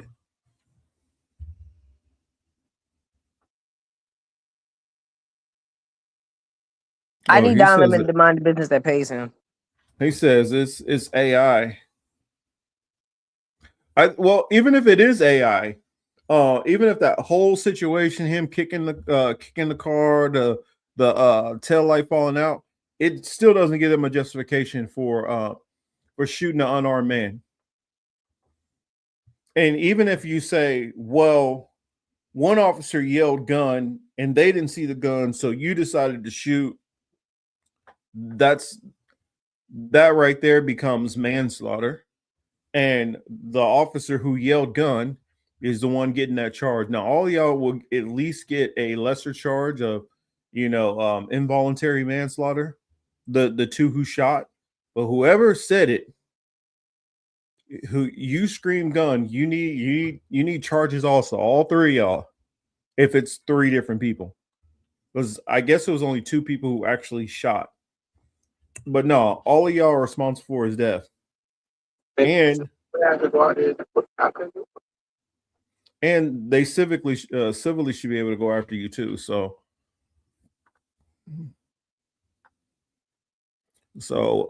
how I see it, I think that we're probably about to see a lot more people getting in some meeting, and let these people think, because Trump is president right now, because all these other people in power, that these consequences are not going to come back on them. Guarantee you. And if their motivations are because it's the right thing to do or because it's political, that's neither here nor there. Just know, whenever the other party come back into power, they about to go after him. Oh, what was that? No, that's not me. I apologize. That's a side conversation. I apologize. I'm looking for some more clips because I got something else to say. I know we about to get off this Don Lemon thing, but I got to find the sharks in the volcano and the squid clips. So I'm scrolling for those two. Okay. All right, but can we migrate this since we talk about pedophiles? Can we talk about Epstein? We could. Here, go ahead and take Epstein. I'll be right back. All right, so I'll start. So boom. So y'all know Epstein's just had a nice little drop like a Jordan shoe. Shit is crazy. So many people getting named. So much stuff going on. We're gonna talk about Sorry, y'all. Had a burp. We're going to talk about the calendar girls. But one thing I do want to put out is I find it funny that these niggas always dropping this Epstein shit soon as we got some wild shit going on. I don't know what they hiding, but there's something else on the horizons. Because what? Why all of a sudden? You know what I'm saying? Like crazy shit. And so, so Epstein got all this shit going on. Babies getting yoked up, babies getting picked up, Harvey Weinstein drugging people. All types of wild shit. All types of wild shit. But my part is Jay-Z got named, y'all. Jay-Z got named. And we've been saying it for months. If y'all can go back, I mean, I know Yo Nina watch almost every episode too. Yo Nina know for a fact, we have been doing all of this with the Diddy stuff, this, that, and the third. And so with that being said, we called it. Jay-Z been on the list for the longest. We knew Jay-Z was one of those elites. We making it seem like Diddy the only one. No. That's what I'm trying to understand. Like, we knew Jay-Z was gonna be next. But it was just a wild, I don't know. This is just a wild thing. Like, Pusha T hurt my feelings. You gotta understand. I'm a VA native, so Pusha T. God, I know, bro. Drake, man, fuck Drake. Drake been a pedo. Drake a pedo. So we don't care about Drake. But there's so much to unpack. There's just so much to unpack with this Epstein drop. And it sucks because, yeah, we're going to sit here and talk about it for about an hour. You know what I'm saying? And the end all be all, what can we do? Them kids is already trafficked. Ellen DeGeneres already named 4 of them a dresser. Wayfair them packed these motherfuckers up. Like, what can we do? It sucks because my baby brother will always tell me that, well, sis, when you know everything, what can you do? Yeah, I don't know. I really don't know what to do with all this motherfucking knowledge, to be honest. It sucks. But, like, God damn. Every day, I don't know, are they just making it so that the conspiracy theorist people are right? Like, it's at a point now where I don't even understand. Like, are y'all just pacifying us? Like, oh, yep, they're right again. And just giving us this shit? Are we really right? I'm so confused. There's so much going on. Well, what I think is right now it's just we're coming into a time where many things are going to be just revealed, and they always say the truth eventually comes to light, and now especially on some of these dark things, the truth is really starting to come to light. And I guess, like, even without the Epstein files, there's a couple of people, especially in the hip hop community, that was already going to be on my list of people to question because of just images and what they've said of their own mouth and weird photos and stuff. Jay-Z, of course, was always on my list for quite some time. If you go back to looking at the whole Aaliyah situation, you had basically you had like 4 grown men chasing after this teenage girl. Jay-Z being one, DMX being another, Dame Dash being another. So those. Well, Dame had her first, so let's go ahead and do that. Okay, so Dame had her first. Granted, it shouldn't. Robert, Dame, Jay-Z in that order, I believe. Robert, Dame, Jay-Z. Yeah, Robert, Dame, and Dash. Okay, Robert, Dame, and Dash, Jay-Z. So boom. R. Kelly, we already know Robert. I don't know if many people know this, but if Robert Kelly is never getting out of jail, like he's never getting out of prison, ever. I hope y'all understand and know that man is never getting out of prison because that man has a whole nother charge. Like, he has a whole nother case open in Chicago. So if that man even thought he was going to see the light of day, them motherfuckers is packing that shit up quick. But Dame Dash was the next one that had Aaliyah. Aaliyah was actually of legal age at the time, like just at the cusp of it, though. You know what I'm saying? Just sneezed right on the fuck by. Okay? During this time, Jay-Z was on the rise because Rockefeller was doing this good old thing, and Dame Dash was like part owner of this mother. Well, yeah, he was owner of Rockefeller, and he was splitting the part ownership with Jay-Z. Boom, boom, boom, da, da, da, da, all that good shit. Y'all should know that much. That nigga Jay-Z got that woman killed. Why? Because Dame won't coming off of her. That he was building her to be the megalodon of motherfucking R&B women. Okay, she was about to be the biggest. Aaliyah was about to shit on everybody. Aaliyah was going to be bigger than Janet Jackson, and that's a lot to say. You know what I'm saying? We never had an entity like Aaliyah at that time. And Jay-Z found out that he wasn't gonna get no Cudi because nobody liked his big lip, big forehead, big nose looking ass. So he got her killed because he a hating ass hoe. And then turned around, and what did he get? He got underage Beyonce, aka Beyonce. So now we got underage Beyonce. What happens then? He then propels her into being the megalodon of R&B bitches. You know what I'm saying? And that sucks that it had to be Beyonce because nobody even I don't even like her as. I think she an alien, but that's just me. That's another episode for another day. But yeah, she just a fucking weirdo. Nevertheless, yeah, man, this shit kind of wild crazy because like what the fuck? Like what the fuck? In this economy, that's been my line all 2026. I just want to let y'all know that everything that baffles me or pisses me off, I'm just going to start staring and be like, in this economy, you're going to do that in this economy. Damn, Jay-Z, you getting caught up in this economy in 1080p? This nigga done scrubbed his Instagram page. No, why wasn't this? Why we didn't take this shit seriously when he got found out in the Diddy trial shit? That man brushed his hands so quickly off of Diddy and called it a day. And I'm just like, oh, now everybody's like, oh my God, Jay-Z. Now what hurt my feelings is Push. Knowing Push was in it. Y'all got, I love Pusha T. I hope that he comes out as an informant and we ended up finding out that he's a Fed. I would honestly be okay with him being the Feds right about now over than him being a kitty toucher. I can't handle Pusha T being a chomo. That's my heart. I can't. It's almost as bad as finding out that my best friend wears fucking Crocs. Hey, my ass. I watch Idiocracy too many fucking times to be okay with a croc wear. I'm not saying that y'all chomos or nothing, but croc wearers, come on now. Hey, I don't wear them all the time. How about that? I've never owned a pair. What is wrong with y'all? Tie your fucking shoes. No, it's for lazy fat people like me. Oh my God. When you get fat, you can't be reaching down all the time. You're like, slide these things on real quick. Go to the mailbox. That's what Birkenstocks for. Oh my God. Y'all killing me. Get Birkenstocks, okay? Those are old people with taste. Okay. Nevertheless, we're not going to argue about shoes right now. But yes. Who's surprised about Jay-Z though? I'm not. No.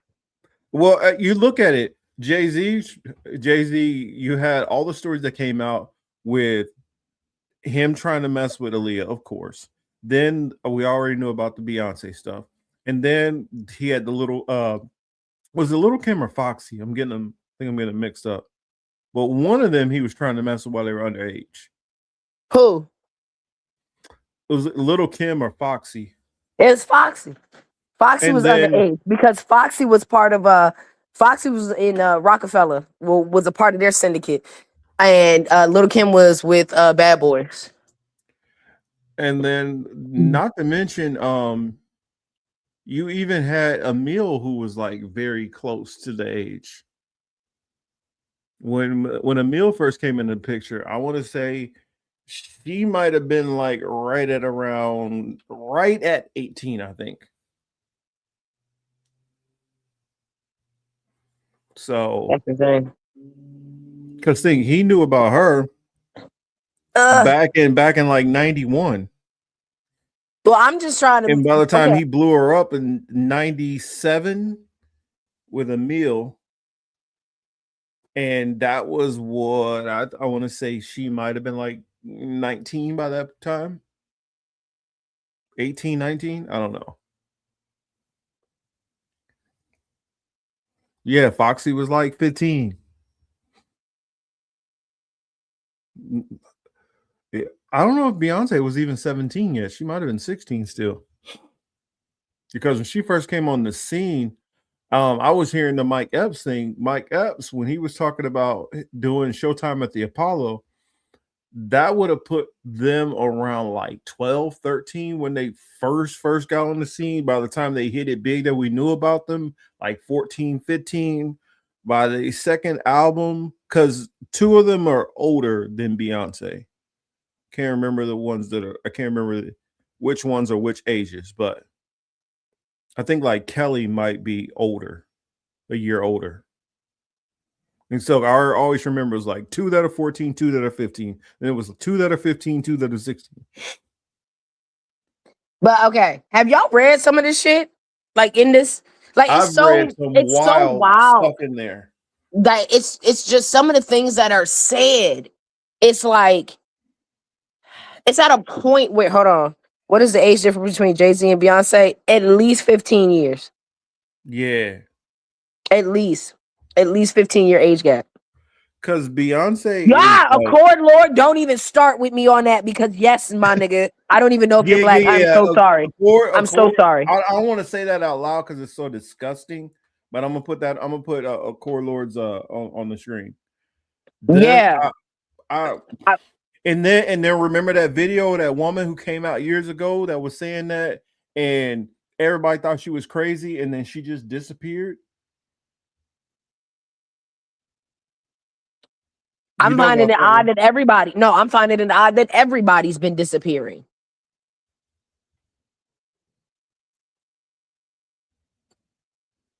Let's see. How old is Jay-Z right now? Old as dirt. So Jay-Z is 56. And Beyonce is 40. She gonna be like 46, I'm guessing, maybe. I think. Let's see how old she is. She's 44. 56 to 44. That is 12 years older. 12-year difference. That's the thing. There's a fucking conspiracy theory that Beyonce's ID is fucking false. Well, that she's not actually she's not actually the age. I've heard that, yes. that she's not actually 44 or whatever. I've heard that she's actually younger than that age, and she's been lying up her age. Mm-hmm. I do remember a controversy about the age thing. Yeah. Because I'm like, wait a minute. At first, I thought Beyonce was younger than me. Then she was older than me. Then she became younger than me again. And I'm like, I don't even know. I'm confused now. I guess apparently looking at her age, she's younger than me. But I always thought that she was older than me too. I don't know. I'm confused. I'm confused right now.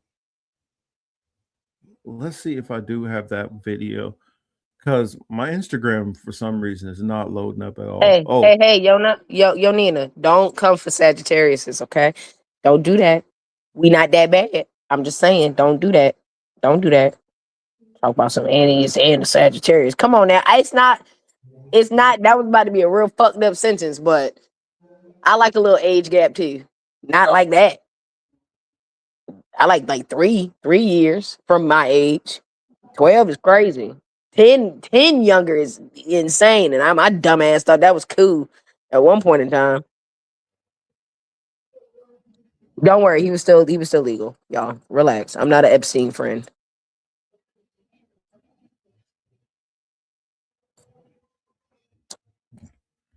Trying to think, dang, I guess I don't have it in here.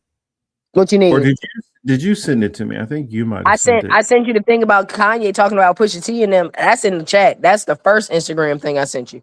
The second Instagram thing I'll play that with. one. I'm gonna play that one real quick. Okay.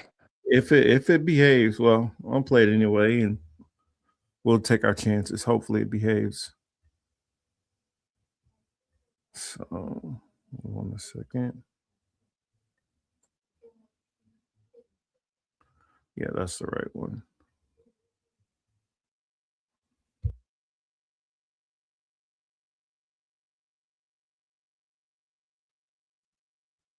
Liars are now the face of our culture. People like Jay-Z and fucking Pusha T, they made their living killing our people. So how the fuck they gonna stand up for our people? You know what I'm saying? But we forget that because we love Jay-Z's music so much. We love Pusha's music so much, right? But you think they would ever, Beyonce had the best fit for somebody else? Yeah. You know what I'm saying? You think they would ever tell the truth? No, if they told the truth, they didn't go to jail. You know what I'm saying? So you have liars. Yeah. Liars are now the face of our culture. People like Jay-Z and... So yeah, you heard that, what he had to say. And I just want to throw out the fact, Ye ain't never been on no list. Say what you want about my mans. Ye ain't never been on no list. Ye still ain't on no list. He crazy as hell. Okay, cool. Y'all keep saying he crazy. Ye, crazy Ye. He ain't on that. He ain't on the. Nope. He ain't on no list. Thank you. Ye is clean, and it sucks to know that Ye is clean, but Pusha ain't. Hurts my spirit, hurts my soul. Kind of makes me start noticing the people that Kanye either pushed out or got pushed out from Kanye. Makes me look at like, damn, he must have seen some shit. He must have seen some things. Maybe that's why he's crazy. Maybe that's why he's spazzing. Maybe that's trauma from the shit that he might have been exposed to that he did not get jiggy with. Because not once has this man been on any of these motherfucking lists. Like what? Not. This is insane. This is just crazy. Oh yeah, just for context, remember, just to bring it up, sake. Remember I talked about the same man who did Melania's video. Since we're talking about Epstein right now, this is Mr. Brett Ratner right here, the man who directed Melania's movie and sadly Rush Hour. Push the button. So he's sitting there.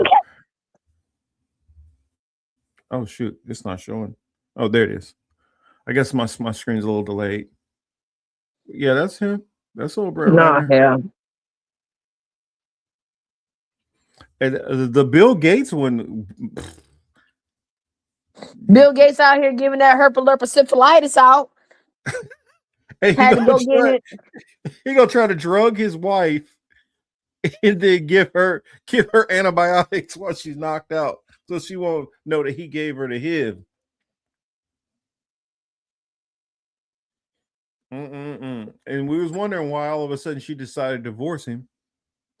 Yeah, and took all that bread spread and was like, "Oh, I'm about to do all this research for the peoples with the HIVs and shit." Cause your nigga gave it to you.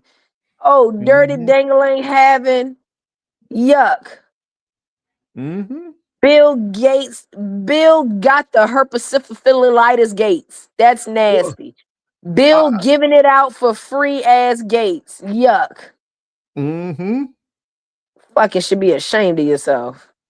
Out there with rusted prostitutes. Shouldn't be surprising though. I mean, Russia, Slovenia. I'm pretty sure somebody else rich has done that too. I wonder who. I wonder who out there was messing with some underage young Eastern Europeans. I guess the difference is one of them decided to wife them. But then on top of that, what was it? What was one of the other crazy things? That H.W. Bush is up in there. Dubs? Yeah, I know Dubs is in there. Yeah, we're not talking about the son. We're talking about Pops. Mm-hmm. And then you hear Elon Musk was begging to be in there and he got shut down. What, on the list? He wanted to go. He actually begged to go to one of the parties. No, bitch, you're weird. They didn't even look. And that's how you know that's funny. That's funny. Even the pedophiles don't even like his autistic ass. That's some shit to say. Like, you don't even get to go to the bad kid party where that's some shit, Elon. Nobody likes you, bro. Nobody likes you, bro. Yeah, Epstein was on the phone. Let me put my camera on. Epstein was like this. It was like, yeah, he want to come, and somebody in the background's like, don't Yeah, let him. man, we actually canceled the party today. Like, remember that weird ass shit he did last time? Yeah, I do. I do remember that weird shit. Yeah, we can't. We shut it down. Yeah, we ain't even doing a party this month, bro. Nah, we not even. You know what? I done stopped doing them altogether. Yeah, I don't even do the kickbacks at the island no more. Mm-hmm. Do I want to go golf? You know what? I don't even golf no more. It's crazy. I gave that up too. Well, how about about that? You know, I don't really eat dinner all the time. Yeah, I stopped. I ain't order a pizza in a minute. Let's talk about that part. I mean, I just breathe extra hard now instead of eating.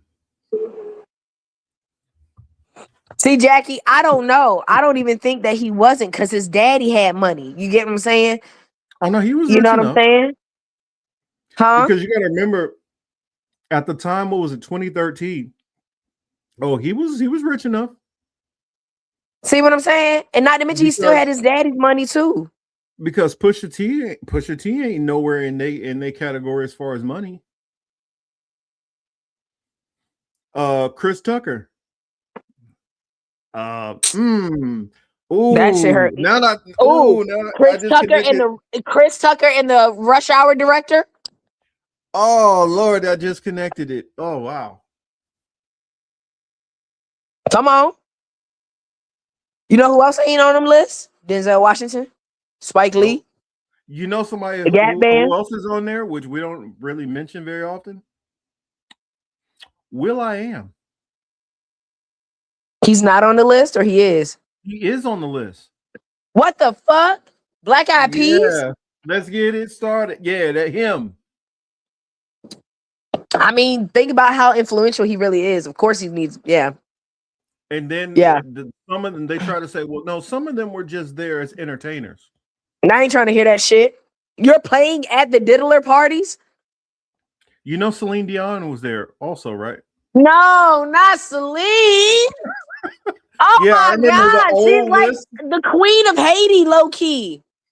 Yeah. You know how much was on there? Do you know how many Haitians? Andrea Bocelli. Oh, bitch, Nick. What? Yeah, they both. I didn't look at the name list. No, I'm talking about like, remember when the initial one dropped, the Black Book, like years back? Oh, yeah. The flight log shit. Yeah, the flight logs. All of them were on the flight logs. Now, they just weren't sure exactly what they engaged in, because he tried to say, well, we just have meetings sometimes. And then sometimes it was a party, and of course we'd have entertainment there. And then they try to say it was just a meeting sometimes, and then sometimes, you know, we be doing kid diddler stuff. Oh, I forgot. What's those one twins? Was it like Alien? It's like these three brothers who got tried for trafficking. They were there too, and accounts like they did some wild stuff. Oh, the one that threw me for a loop. You remember Lifestyles of the Rich and Famous? Yeah. Robin Leach? Yes. He in there too. Damn. Well, I mean, he did do, now granted, he did do that walkthrough of his crib. Remember, Epstein does have his own episode. He did the Epstein episode. But on yes, top he did. Of it, but Robin Leach in there, they say he choked somebody out till they were no longer breathing. Oh my God. Yeah, that's in there. That he literally. Yeah. Well, y'all heard about the TMZ, the head dude of TMZ's on the list. Excuse me. Talking about some, oh yeah, he's a real influential dude, blah, blah, blah, blah, blah, blah, this, that, and the third. He'll be a great, because you know he a lawyer. And he was like, oh yeah, he'll be great to have on the like retainer in a sense for when, you know, we need to get out of sticky situations. Well, they already got Dershowitz there. I mean, so I guess they just had to make sure they had more counsel. I can't remember. What are those brothers' names? There were twins, and then they have a third brother who were on the list. Twins.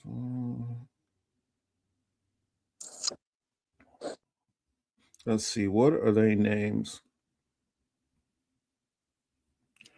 Miami brothers stand trial. That's what it is. That's their names. Where's the name? No, I do not want to be a subscriber. What is their names? Hold on. I know there it is. Alon and his twin brother Oren. Yeah, Alon Alexander and Oren Alexander. And then they have a third brother who was there also. And this is what here, let me read this too. Breaking: Miami's Alexander brothers named in newly released Epstein files. New Times identify at least 3 different incidents across 2 Epstein files that name the Alexander brothers. And the photo that it has on here, it says them attending their bond hearing December 13th, 2024. The Alexander brothers have been charged with multiple state and federal crimes, including S trafficking and the R word. Great. Yeah.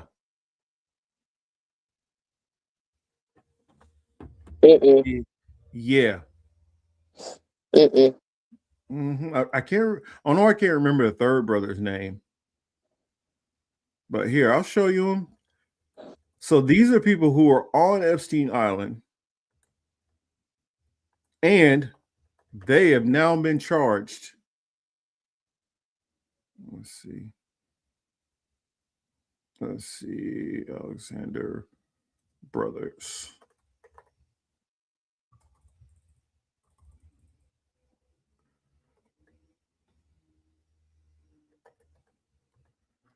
Let's see. I hear him. Oh, there's the third brother. What is his name? I guess I'll put this one on the screen. It'll probably pop up something, but Jeffrey Epstein ate a lot of pizza, y'all.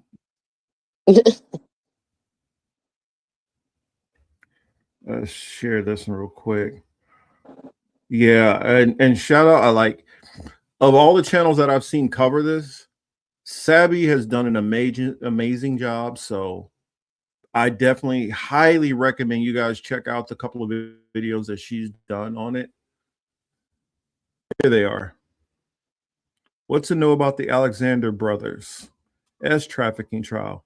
The men used their wealth and fame to lure women and then assault them, prosecutors say. The brothers have all denied allegations. So as you can see, these are the 2 twins. Of course, some nonsense. What the heck? No, I'm not creating a free account. Screw you. But anyway, you guys get the point. I'm not going to read that article if it's going to try to charge me.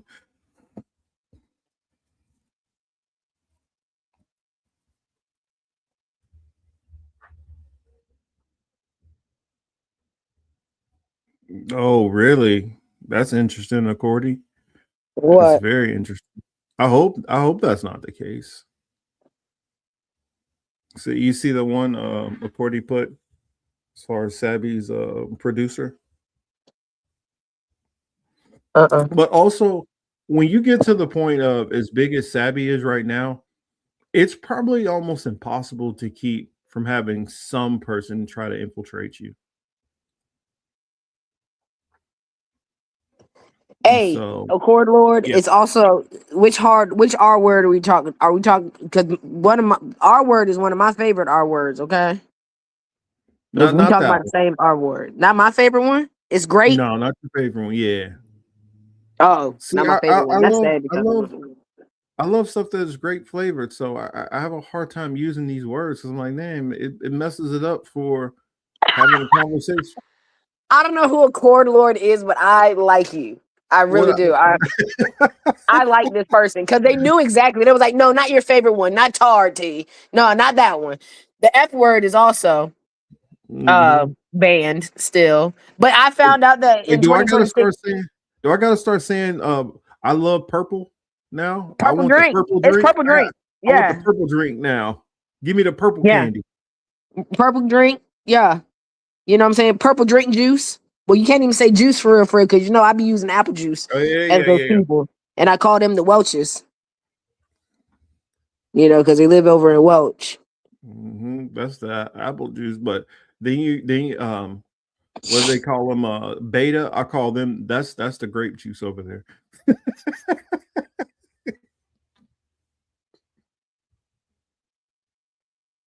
Man, but yeah. No, So he's not in there. He just no, he messed got his up own in his file. room. Mhm. Exactly. He got his own file. He do his own shit. He's like, I'm a solo agent. I don't need no help. I told y'all. It's like remember all the 90s action stars? He's the Chuck Norris. He just out there lone wolf.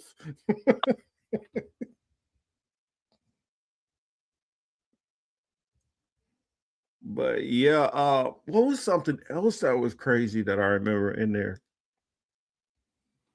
Where was that video? There was a video.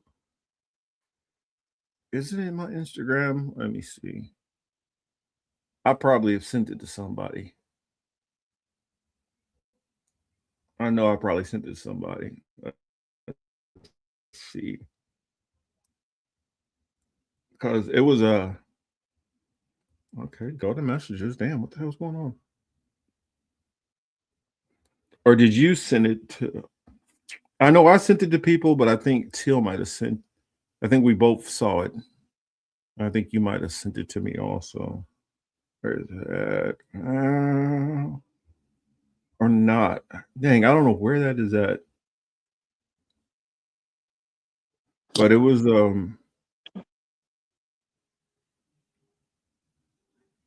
no, who was it? Maybe it was Atris. Let me see. But I know somebody else saw this video too. Or I sent it to somebody that I don't remember.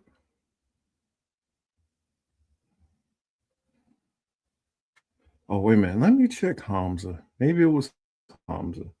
That would make sense. It would be Hamza. Nope. It's Yeah, I don't Hamza. know who. I get Hamza right now because Hamza be in this bad boy with the motherfucking receipts. Man, you would have thought Hamza was a motherfucking secret goddamn agent for the fucking KGB that knew some shit, that knew somebody else that knew some shit that got him the fucking business. Because Hamza just be knowing some shit, bro. If Hamza's the feds, I'm glad I know him. Because goddamn, that motherfucker just be knowing shit. I love me some Hamza. But anyway, the video is just it's just a girl who's she's like screaming, running around talking about they're they're turning people into snacks. They're turning people into jerky basically. And it talked about how they were taking, I almost want to throw up in my mouth saying it, like taking intestines and like the insides of, ew. So, what was it?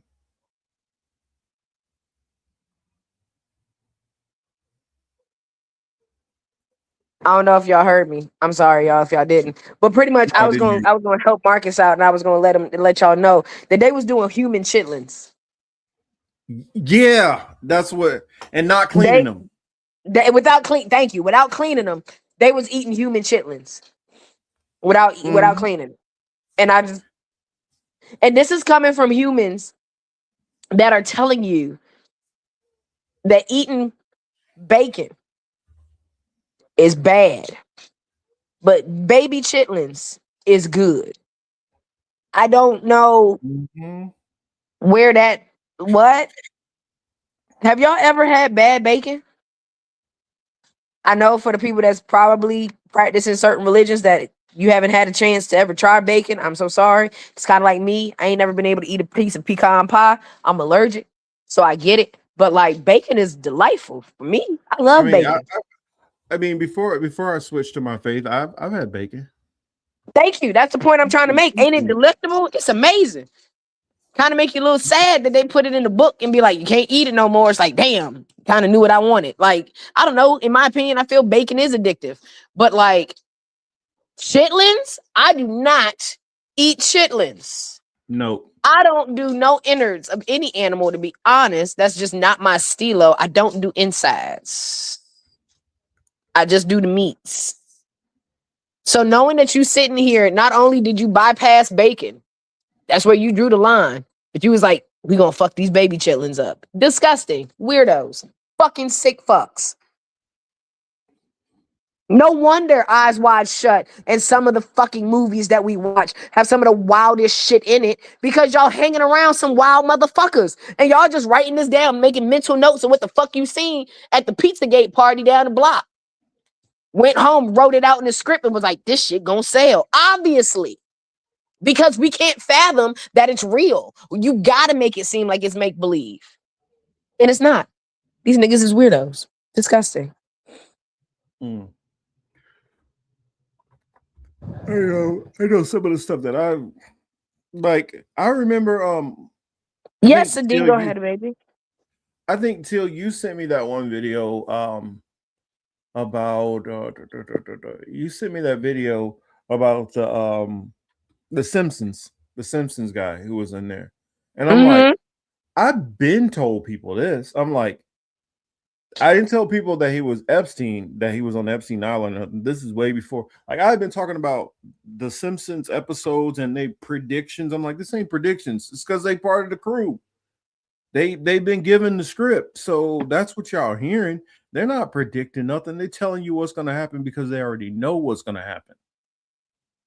They have already been given, the TV guide before it came out. Yeah, and you think they ain't bypassed the story with somebody to say, can we drop this one? Can we drop this one? Can we drop this one? Can we drop this one? Mm-hmm. You know what I'm saying? It got to go through some channels, baby.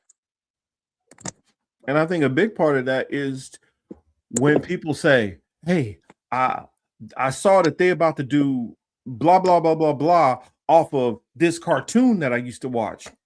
People just look at you like, really?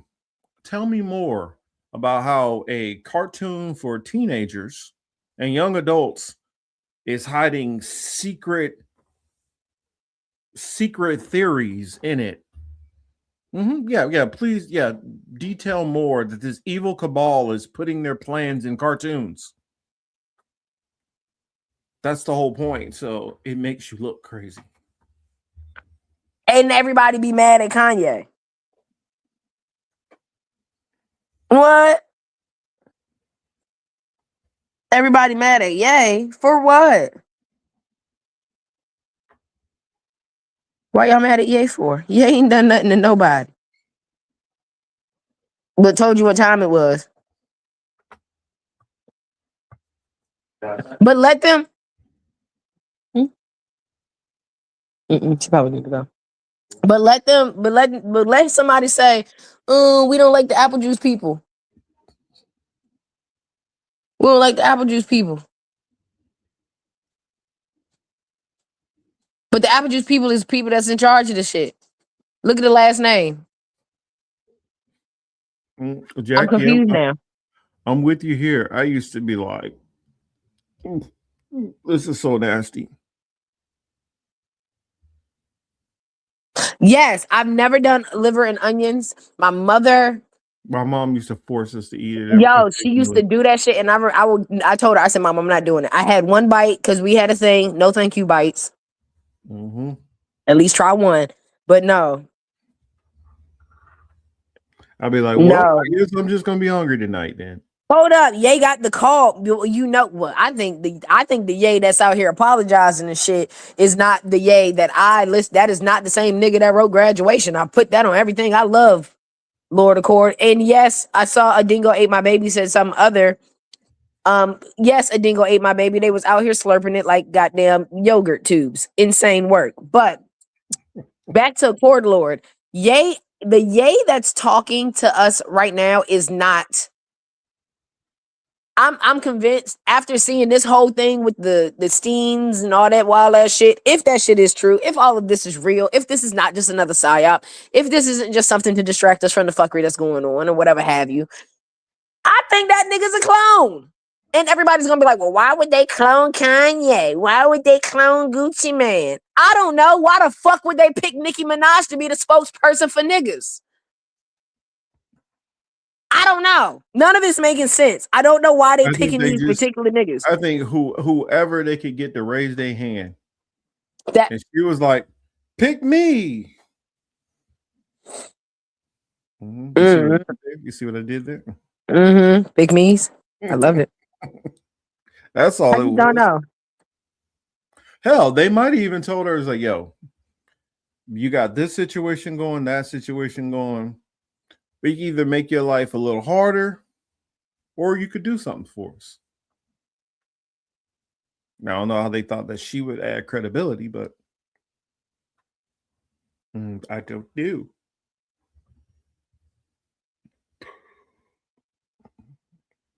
Let's see. Oh, what was it? I think that was my main thing. As more of this stuff come out. Oh, and by the way, just prepare. We're gonna probably strike around sometime soon. Just let that swirl around for a moment. Strike. Mm-hmm. I heard the government shutdown started on Friday. Yeah, it's a partial shutdown right now, and it's gonna go into a full-on one pretty soon. And they're saying that this one's gonna hold up longer because they want to stop ICE funding. But Iranian strikes are definitely coming soon. And I think as more information gets leaked out and they start talking about this Epstein stuff longer and longer, yeah, at the bottom, they're gonna drop it. I mean, there's already been a couple explosions recently. Sorry, give me 1 second. I'm still here. I'm gonna mute real quick. Yeah, not to mention recently we just had like one of the largest bombings in Gaza as of late. But like another 30 people got taken out. But that's what they're going to do because they need to distract from all this crap that's going on. This is what I think anyway, because we can only comb through so much of it with it being 3 million. Because I guarantee you, these hot things that people have noticed, it's kind of more of these are the flashy things that people have caught. And so we've kind of noticed what other people have caught. And everybody's kind of cued in on some of these things. But when you really get down into it, it's kind of like when I've read some of these bills. When you read the bill, you'll catch some of the big eye-catching things that are on there. But when you really read through it, that's when you find stuff like, oh, well, they're going to be shutting down hospitals and this many doctors will not be getting funded. You start really reading through. Yeah, that ceasefire thing is definitely freaking over if there was any sense of an actual ceasefire. Yeah, exactly. Nothing like doing evil crap to distract from the other evil crap that's being done. And that's what's going on. I mean, and then, oh, I forgot. Did we mention what are their names? The Ellisons. The Ellisons of Oracle, they're in there too. So yes, the same person who is now taking over TikTok is in the Epstein files. And it's kind of interesting how even with all this coming out, we're not going to see not a single person touch a jail cell. In fact, I think the only other person who's been tied to it, we might see her walk out of a jail cell sometime soon.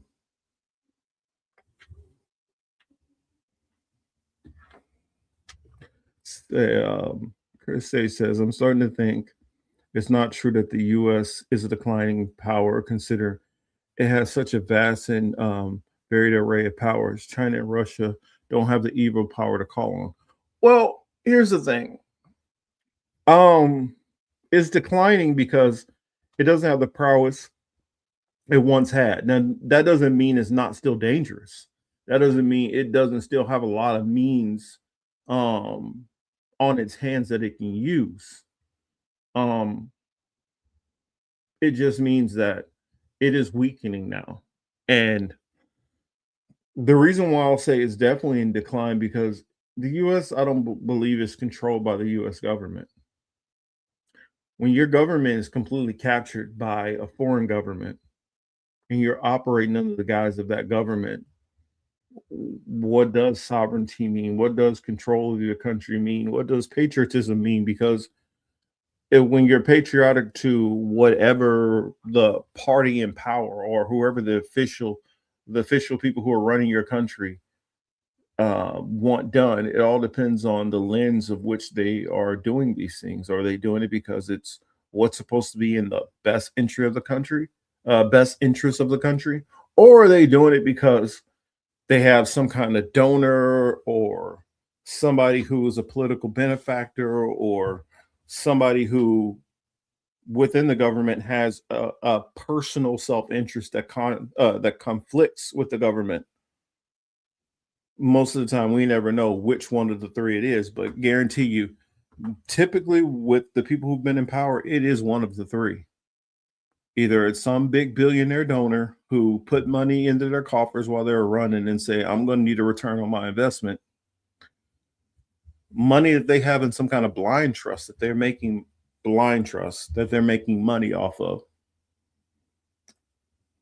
Or in the case of like a Biden, you have this deep conviction for the state of Israel. The same with like a Ted Cruz and some of these other knuckleheads. Let's see. At least we aren't China yet. I wouldn't be so sure. I wouldn't be so sure.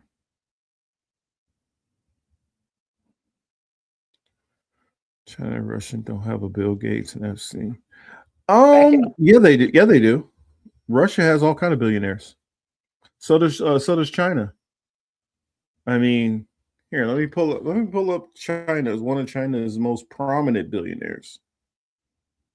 Let's see what Jack Ma's net worth is. Right? Let's see. Jack Ma, Chinese businessman and philanthropist, is worth $31.8 billion.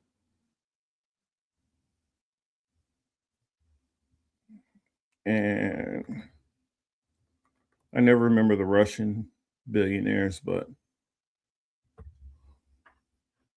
Vladimir Potanin is worth $29.9 billion. Valjid Is that Putin's last name? Oh, Potanin. But you have Vajid Perov and Alexei Madashov.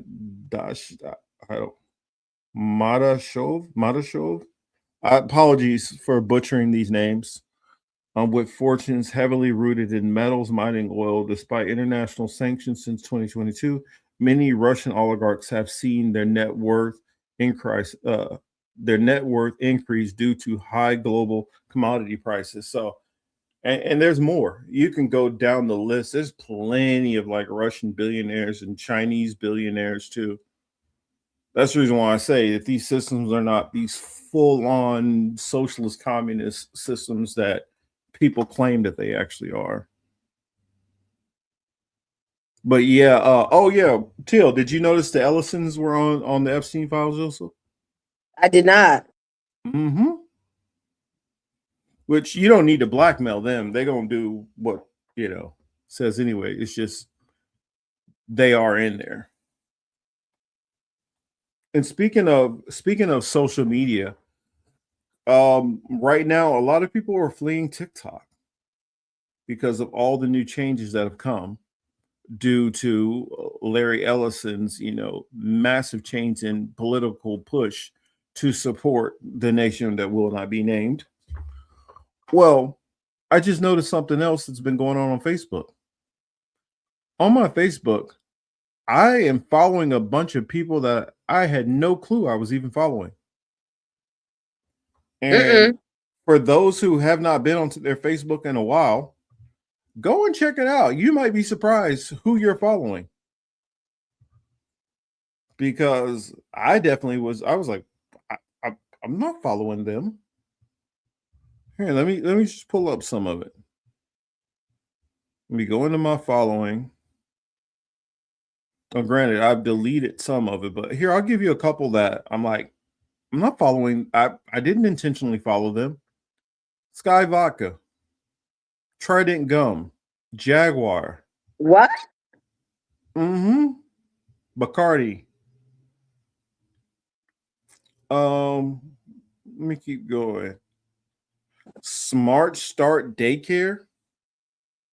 Do what? Sleek Vodka. Let me keep going. I'm just naming big ones that you guys will know.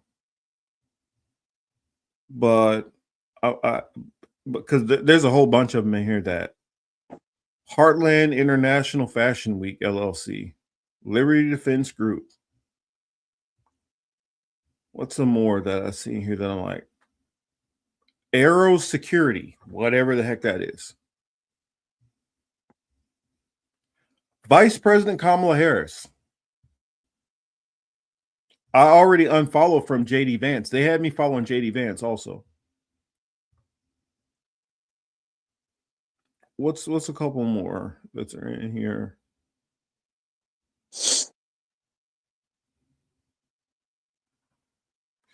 Cheesecake on Point. Not that that's bad or anything, but when did I start following them? Advanced Cosmetic Surgery. St. Luke AME Church. Why are you following these people? I don't ever remember following any of these people. Oreo. Chevrolet. Ford Motor Company. Minute Maid. I don't know. That's why I say check. You might be surprised. Southern Poverty Law Center. Now This Weed. Nepal Church in New York. What? I was like, what? Like, where did this shit come from? Paramount Network. Joe Kennedy III.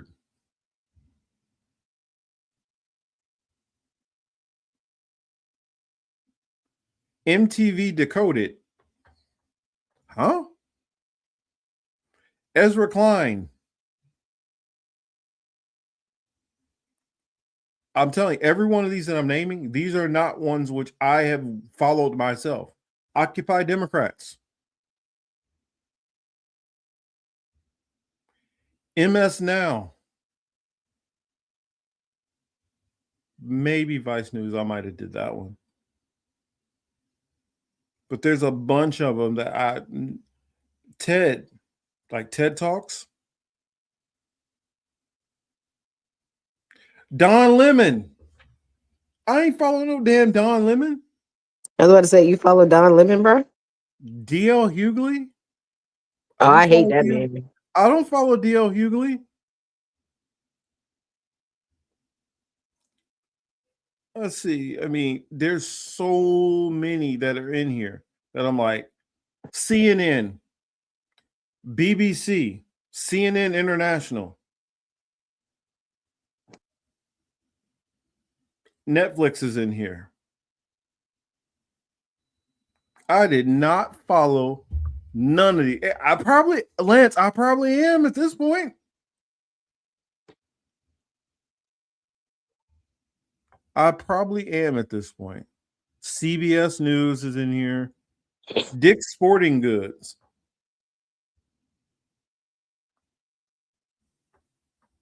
I'm like, Family Feud Live. Yeah, it don't make any sense. Angela Yee. Yeah, I don't. Just saying, y'all might want to check out shit. Y'all never know who it's tying you to and who it's saying that you're following now. But I see you sent something, so let me check, see what you sent. Oh, that's about the squid. Now the last video is about Epstein. I don't know if that's gonna play either. It'd be nice if it does.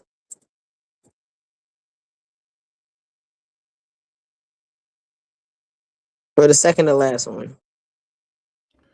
The second to last one. You want me to play that one Yeah, first? that'll wrap up our Epstein thing. Because it just started breaking down a lot of stuff that they got going on.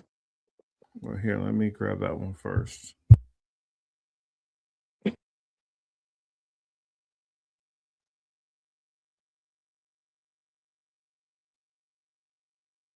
Let's see. So let me get back. Search. Yeah, but on the Epstein thing, I think we're only gonna find crazier and crazier stuff because that's normally how this stuff works. The more you dig into it, the crazier it gets. Man. Oh, that's that guy. Oh, yeah, that's right. I got him up here twice.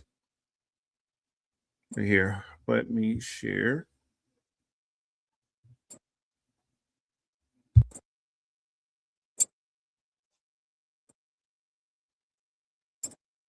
Board of directors for an organization called the Lifeboat Foundation. He was also on the board of directors for an organization called Teachers in Space. Look them both up. They actually exist. They have websites. They don't even try to hide what they're doing. Lifeboat Foundation builds giant underground cities, okay? They openly advertise it, and for a fee and with an application letter, they might accept you to join their little society where they apparently have whole cities underground. They also advertise people to take the clients off-world in the event of a catastrophe. And it's really interesting because Teachers in Space also talks about taking payloads off-world, which is all really weird, right? It gets even more interesting. You see, Donald Barr was the one who inducted Jeffrey Epstein with zero experience into the Dalton Institute, where he was a teacher. Donald Barr wrote a really interesting book called Relations in Space about an aristocratic elite trafficking children into space. Are you following me here? What's even weirder is the district attorney that was supposed to prosecute Jeffrey Epstein and bring him to justice was literally William Barr, Donald Barr's son. Now, the Lifeboat Foundation is really interesting because in 1996, they pioneered wireless money transfers. They're the second organization in the world to ever do this. This is a decade or two before Bitcoin even was a concept, right? So you got an organization that is doing wireless money transfers that are untraceable, large sums of money, and they're building giant underground infrastructures. It gets even weirder. I found out through looking on archive.org that Lifeboat Foundation has a homeless youth outreach program. And they used to have a whole station in Rhinelander, Wisconsin, the Rhinelander, Wisconsin area. And they had this meeting in 2017, a homelessness problem-solving meeting, right? So you have an organization that's interested in homeless youth interested in wireless money transfers and interested in underground infrastructure.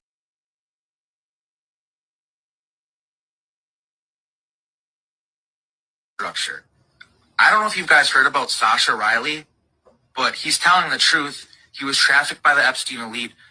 He was in snuff films that he survived, but he witnessed people get unalived.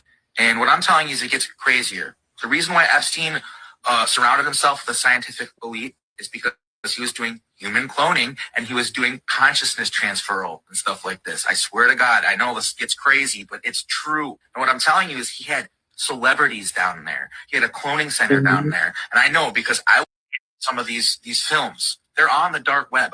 In films on the dark web, okay? And what they're going to try to say is it's all AI. Here's what's at the bottom of the Epstein rabbit hole. Congratulations. You've made it to the bottom of the Epstein rabbit hole. Pay close attention.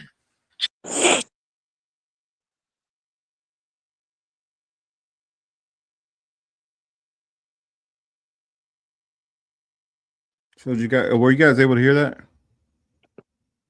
I was. Okay. Because, god damn.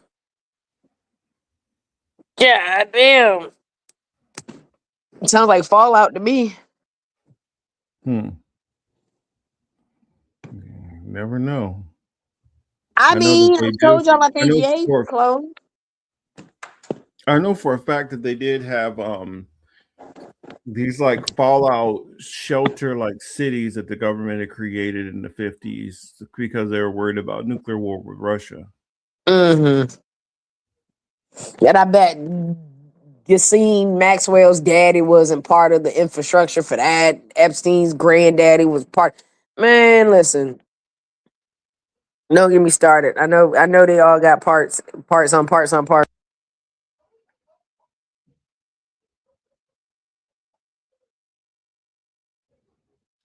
Oh, sorry, you cut out. Sorry. I said I know they all got parts on parts in this. Cause I mean, man, listen. I feel like my brother right now. Like, what the fuck can we do about this? These motherfuckers got too much money. Yeah. Too much motherfucking money. Yeah. Too much fucking money. All right. So, other weird shit that's going on in the world. They got a picture of a colossus squid in the ocean. Then they found out this big ass squid is a baby. So where's his mama? That's question number 1, and that's the last video that I sent you. So, where the fuck is this squid's mama? Also, the Sharkcanos are the sharks of the volcano that are living in a 400-degree goddamn volcano is crazy as hell too. And I'm with Accord Lord. I am so ready for the aliens to come do they big one. Be it Jesus on a fucking chariot coming from, heaven or whatever, wherever they at. Just come bring that ass on.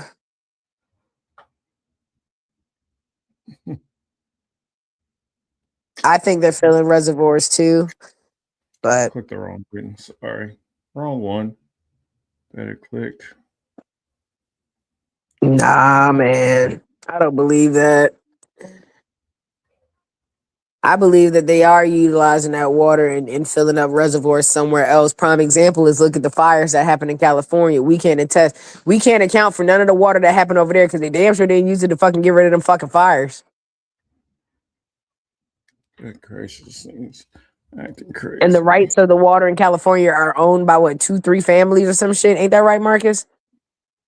One family owns, but it's like 2 or 3 families total. See what I'm saying? They ain't cooling down no fucking servers. They finna goddamn do their big one in a little bit. They about to show us exactly where that water went to. Deep sea species discovery expedition in the South Sandwich Islands. Schmidt Ocean, in partnership with Ocean Census, have captured the first live footage of a small colossal squid in the deep sea at home in its natural environment. And although this was not the main Lord knows I can't stand a white lady with blue hair. goal of their mission, it is the first confirmed live footage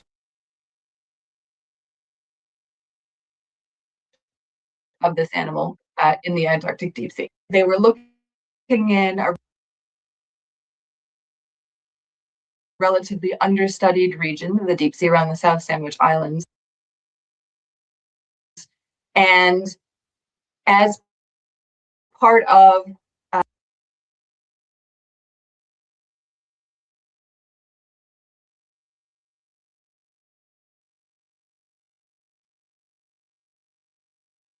observing the water column, they happened to catch footage of this animal. They were not specifically targeting the colossal squid. They were looking to see what deep sea animals were around. And as their ROV Sebastian descended through the water column, they glimpsed this small glass squid. I really love that we have seen a young colossal squid first. This animal is so beautiful. It helps us to shine a bit of a light on the animal without some of that monster frenzy hype that we may get when we eventually do. That said, a lot of us would still really love to see the large version, the adult version. Recently on a deep sea species discovery. I was wondering, I don't know if I missed it. Huh?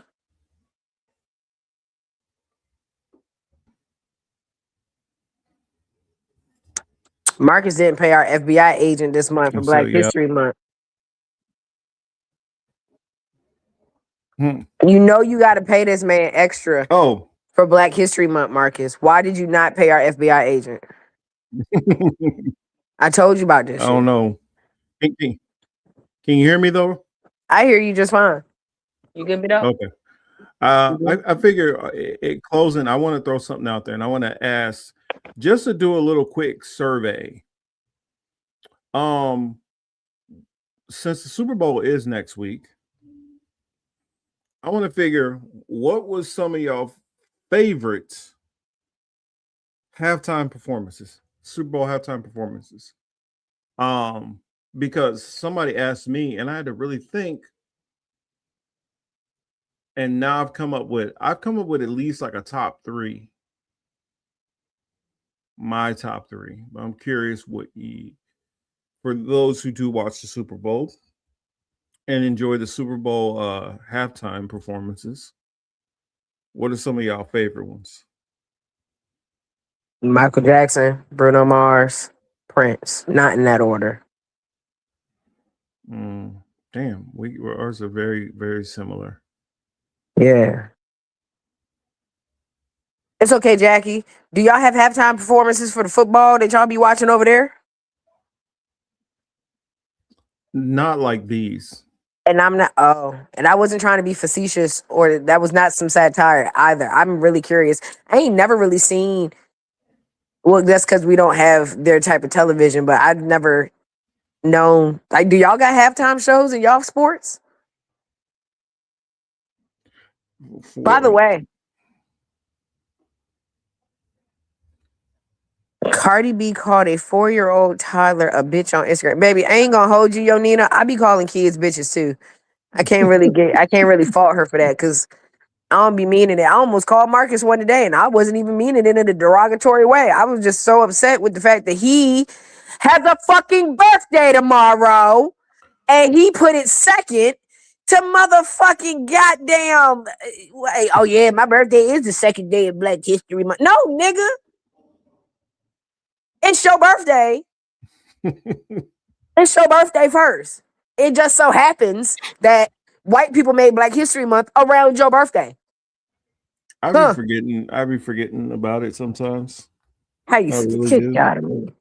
Till we don't do stuff like that in English football, just football. Hey, thanks. Thank you, I literally Jackie. been forgetting. I didn't even know Ladarius was here. Hey, Ladarius, he been quiet. He been quiet today. Mm-hmm. He ain't saying much of shit. I peeped it. We wait for you to get on the show. Mm-hmm. Mm-hmm. We always be waiting. He always know he got an infinite invitation. Oh wow. Warren's birthday is on MLK's actual birthday. I'm so sorry. Y'all, like I told y'all, I had a hot take on the fact that I'm not really banging with MLK right now. That's not my favorite. He's not my fave, y'all. It's not my fave. Yeah, I'm with you on the Michael Jackson Super Bowl as a number. That would be my number one. Michael Jackson, followed by Prince, and I want to say Usher would be my number 3. Thank you, everybody. Thank you so much. Yeah. But yeah, those that's my top. I do. I be calling babies bitches sometimes. Sometimes it's in a loving term of endearment. I mean, I be calling my little guy kids little N-words too. I'm calling, what's up, little nigga? Can't help it. White kids, black kids, all my god kids. I got a mixed array of god children. I be calling their asses all types of shit.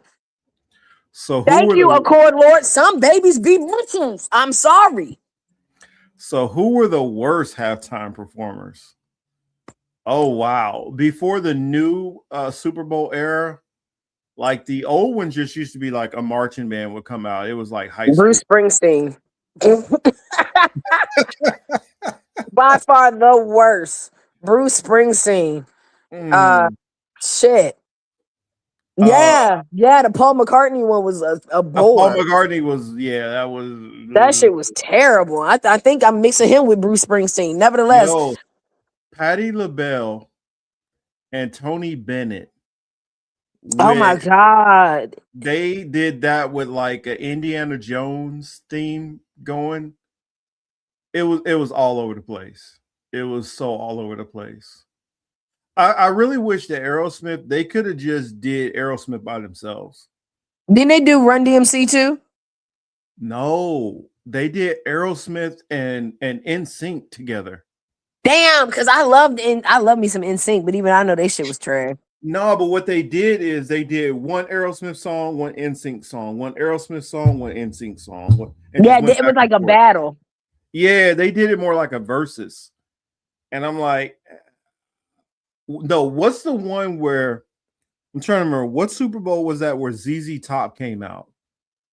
That one was hot ass. That whole concert was, well, that was probably one of the worst ones for me. I don't know. And I'm not big on country, so I think what's her name? Was it Shania Twain or whatever when she did hers? I wasn't feeling that one. I didn't feel none. The two country, I think it was like two of them where they were country, and I just wasn't feeling those at all. Another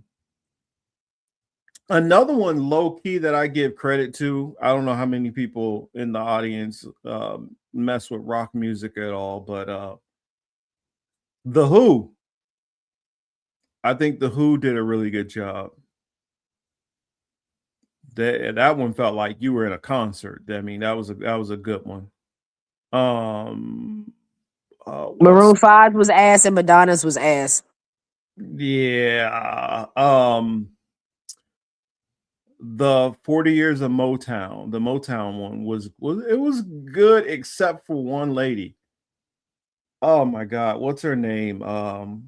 What is it? Martha and the Vandellas. I guess she got up there in age and the notes wasn't hitting the same way. I mean, the Temptations did their thing.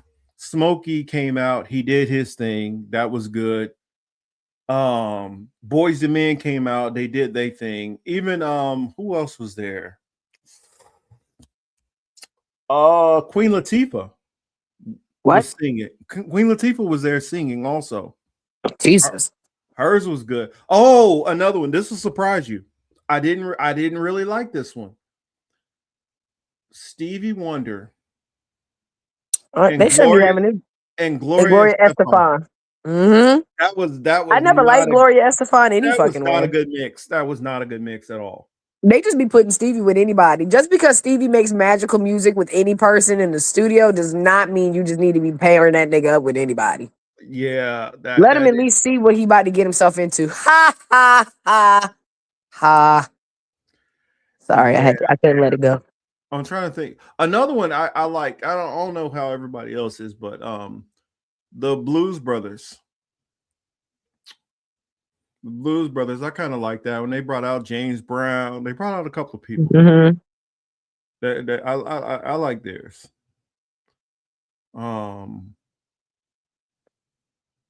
No, Aretha hasn't performed there.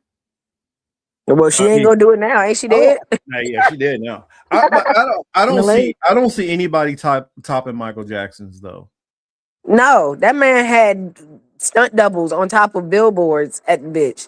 That nigga was doing magic tricks before he even got to the stage. That nigga had somebody on top of. First off, you know how dangerous. You know how dangerous that shit is on top of it. This nigga was on top of the scoreboard. Yeah, he had like three or four Michael Jacksons pop up in random places. Yeah, like it was like a magic trick. Like, what's behind your ear? Ah, Michael Jackson. You know what I'm saying? Look to the right.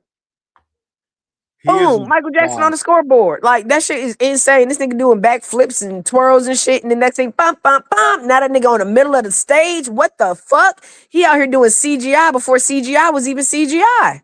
Yeah, because if you saw it, like, for those who didn't see it, like, you're looking at the billboard and it's showing, not billboard, but you're looking at the screen and Michael Jackson's like standing there in one of his poses. And then you see him like it's like he's being like beamed up, tractor beamed up. And then boom, he just hops up on top of this. And so he goes from the screen to being literally on top. And then he did that a couple of times on different screens. And then all of a sudden now he's on stage. It was like, what the hell? And then, when he brought out all the kids. How you gonna hate on that? And We are the world. And then before that, somehow he got all the people in the stadium to hold up signs to make it look like kids all the way around the stadium. That was dope. And I mean, he literally found kids from like everywhere. Like, you had like a girl who looked like she's probably from Nigeria and one from Cameroon with another one that looked like she's from Sweden and then like another one that looked like she's from the Great Wall of China. I mean, he brought people from and dressed in their cultural like traditional clothing and stuff. It was dope. What other one that we missing that I think was good? Prince was epic because it rained while he was raining during Purple Rain. Insane. And then the sheet with the silhouette. Oh yeah. While he's playing Purple Rain. Yes. Oh my fucking God. Beautiful. Well done. So beautiful. Like, I don't know if he paid the rain gods to like. The Rain was a paid actor. Had to be. It's crazy. I don't know how they got it to happen. Like before it started, you saw huge big lightning flash in the sky right before it started. He literally paid God to do a feature. Obviously, we're talking about Prince. That shit was wild. He was like, hold on, y'all. I don't need no pyrotechnics. I don't need none of y'all niggas to help. Let me call in a favor. And he called God, and God was like, yeah, I'll be there. Don't worry about it. Mm-hmm. And he did. Because like what? The lightning and the rain paid actor, bro. Now it's a couple that I'm not gonna say that it was bad, but I was like, it's all right. Rihanna, I gotta be honest. It was a little lackluster, and I get it. She was pregnant, so no, that shit was weak sauce. Kendrick Lamar's performance last year was insane. I was kind of more of a I don't know. Because I was happy that I got a theatrical performance for that album. Yeah, but for everybody who didn't really follow the album, we're just kind of sitting there like, okay. I mean, it didn't like give like honestly, it felt like he took an opportunity to showcase himself to a brand new audience to just say, I'm just gonna spend another time to spin the block on Drake and just give a concert to my fans, my most loyal fans. And so it made it feel like a lot of people who weren't like huge Kendrick fans to follow everything he does. Everybody didn't feel like they was included. That's unfortunate, but like I guess I am a Kendrick fan because I've seen Kendrick in concert a few times. His sets are always super theatrical. His sets are always super pro-black. They're always there's a message underlined in how he presents his songs. So like hearing his album is one thing, but watching him perform it completely different. And I don't know. I appreciate it. I appreciate it. Yeah, man, I get like Hey, okay, Drake. the Heard you like it, next day, you know, having to go through and break down all what he was trying to say and this and that. I mean, I get it, but it was a lot. I get it. I just would have rather, man, just give me a good time. You got so many bangers that you really could have brought a whole bunch of people who are not familiar with Kendrick Lamar to like, dang, let me go check to see what this dude is about.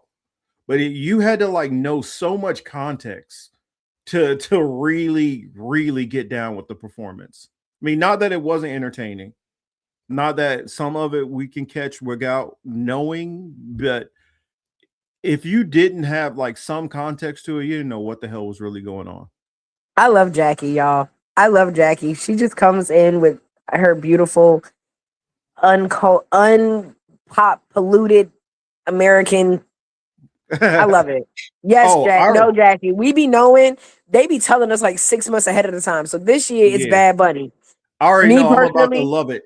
I'm about to love it. So I'm semi-fluent in Spanish, so I'm gonna be able to I listen to some Bad Bunny songs. I ain't gonna hold you. His last album has some bangers. But for the people that are not happy with Ice right now, I don't know how this is gonna go. Or for the people who love Ice right now, they probably not gonna be happy either because it was a bunch of people that tried to get a petition signed to get Bad Bunny taken off of the halftime performer. And so I'm like, you got to realize Bad Bunny is literally one of the biggest stars worldwide right now. And he's from Puerto Rico, so he's a citizen. Yeah, he's an American citizen too, which a lot of Americans still don't get that. Oh, that's right. And Green Day is going to be opening up for him. So I think, well, Green Day, I already know they about to do some political stuff that's going to piss off everybody on the right. Actually, Bad Bunny got a couple of songs that he could do, but like his last album really was more of a love letter to Puerto Rico, and it was kind of jumping back to a time before Puerto Rico start being, you know, gentrified by Americans. That's what it was kind of more, because this one he threw more of a salsa twist to it than he normally does. And it's kind of more like some of his songs are nostalgic for people who listen to you know, salsa and reggaeton and stuff like that. So I think it's going to be dope. Yeah, Prince is from Minneapolis. Yes, Jackie.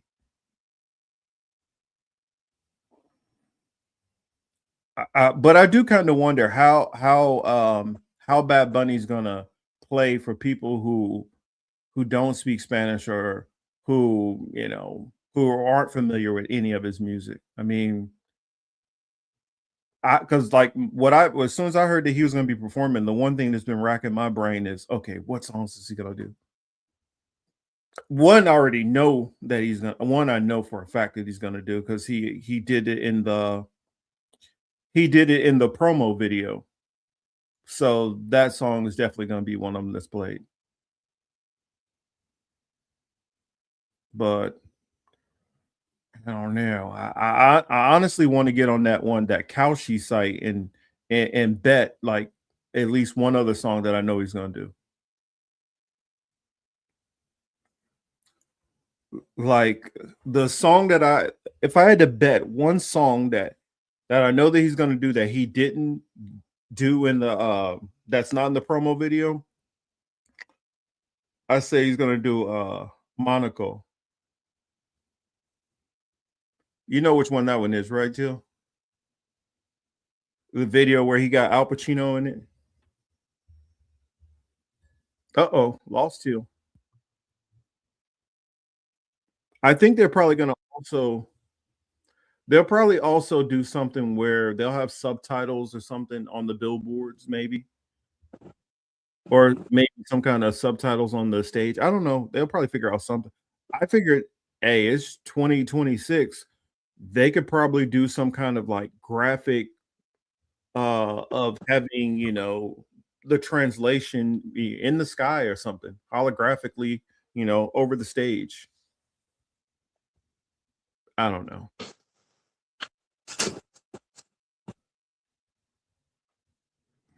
But yeah, if you guys are not familiar with Super Bowl performances, you can go and actually check them out. You can find all of them online. But if you haven't seen any of them, like Jackie, you haven't seen, I highly recommend two that I say definitely see, and it's probably universally everybody love these, is going to be Michael Jackson and Prince. For me, they're number one and number two, hands down. Now, I guess some people can make arguments for other ones that are thrown in there, maybe a Bruno Mars. Some people, depending, may like Beyonce, which I wasn't feeling the Beyonce. Hated the Really. Beyonce. I mean, Beyonce did a good. I mean, she performs well anyway, but was not. Man, Bruno's my nigga. Little coked out Bruno. I love me some coked out Bruno, y'all. I don't like Bruno unless he on that powder. Chris Brown ain't got to have time performance, but let me tell you something. Chris Brown ever get the chance, boy, he about to blow that bitch out the goddamn water. Y'all gonna be saying top three performances: Michael Jackson, Prince, Chris Brown. That man is doing shit on any other performance ever. That's why they won't give it to him. Yeah, I want to see a Chris Brown Super Bowl halftime. Man, baby, stat that needs to happen. That shit gonna be so stacked just off of features he's gonna have. The song, his catalog is insane, man. Don't get me started on Breezy. I'm a Breezy fan. Think about how many people he can bring on. Like I know T-Pain. Dude, he could bring on T-Pain. He could bring on what's my boy Afrobeats? WizKid. Yeah. That would be fire to bring WizKid on stage. Dude, he did man, he could come on with Busta Rhymes. He could honestly hold it down his motherfucking self. He could. I mean, he could definitely. No, I'm just saying he's so good. He can literally hold it down himself, or he can do 30 seconds of a whole bunch of fucking songs and bring out a slew of people: Snoop Dogg, Lil Wayne, Busta Rhymes, WizKid, T-Pain, Tyga. If you really, if you really care about that, Big Sean. Got like it's a list of people. Kanye, Ty Dolla $ign. Jesus, the list goes on. Mm-hmm. Oh, I love Chris Brown. Anyway, sorry y'all. It's about 8 o'clock my time. I got to make some dinner. I got to get my life together. Yeah, I figure that's a good note to end out on. I don't know, but yeah, Super Bowl next week. I look forward to it.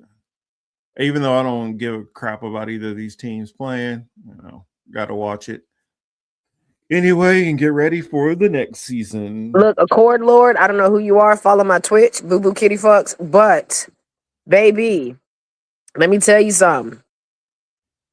Chris Brown, a little bit of cocaine. I've seen that man perform. I've seen that man in concert. That man danced for 2 hours straight and sung live. That man did he was looking like Drewski ziplining across the crowd, okay? Still doing backflips and hitting all the notes. Like, Chris Brown is insane. I think he might be an alien too. I don't fucking know. You know somebody because I remember I think it was Jackie brought up Aretha. You know, an old school artist who's still around who they could put up there. I don't see them doing it. But Patti motherfucking LaBelle. No, I wasn't thinking Patti. Oh, my bad. Because Patti performed. Oh, she did. And she's done a couple of national anthems. Never mind. But Anita Baker. I don't know. I'm just naming bitches now. You just naming it. Naming black women, old black women that need some stardom. Shaka Khan. Oh my God, her ass is fine as dirt too. I'm not gonna get into it today. I'm sorry, y'all. Shaka Khan. Shaka Khan a baddie. She a baddie for old, like for a little old man. She got some jams. Yes, she do. That would be I'm just saying. Dionne Warwick, girl, Jackie, you pulled that up out your ass. I love her. Oh, but you could have her bring a couple of them out. Yeah, that'd be nice. But yes, y'all, love y'all. See y'all next week.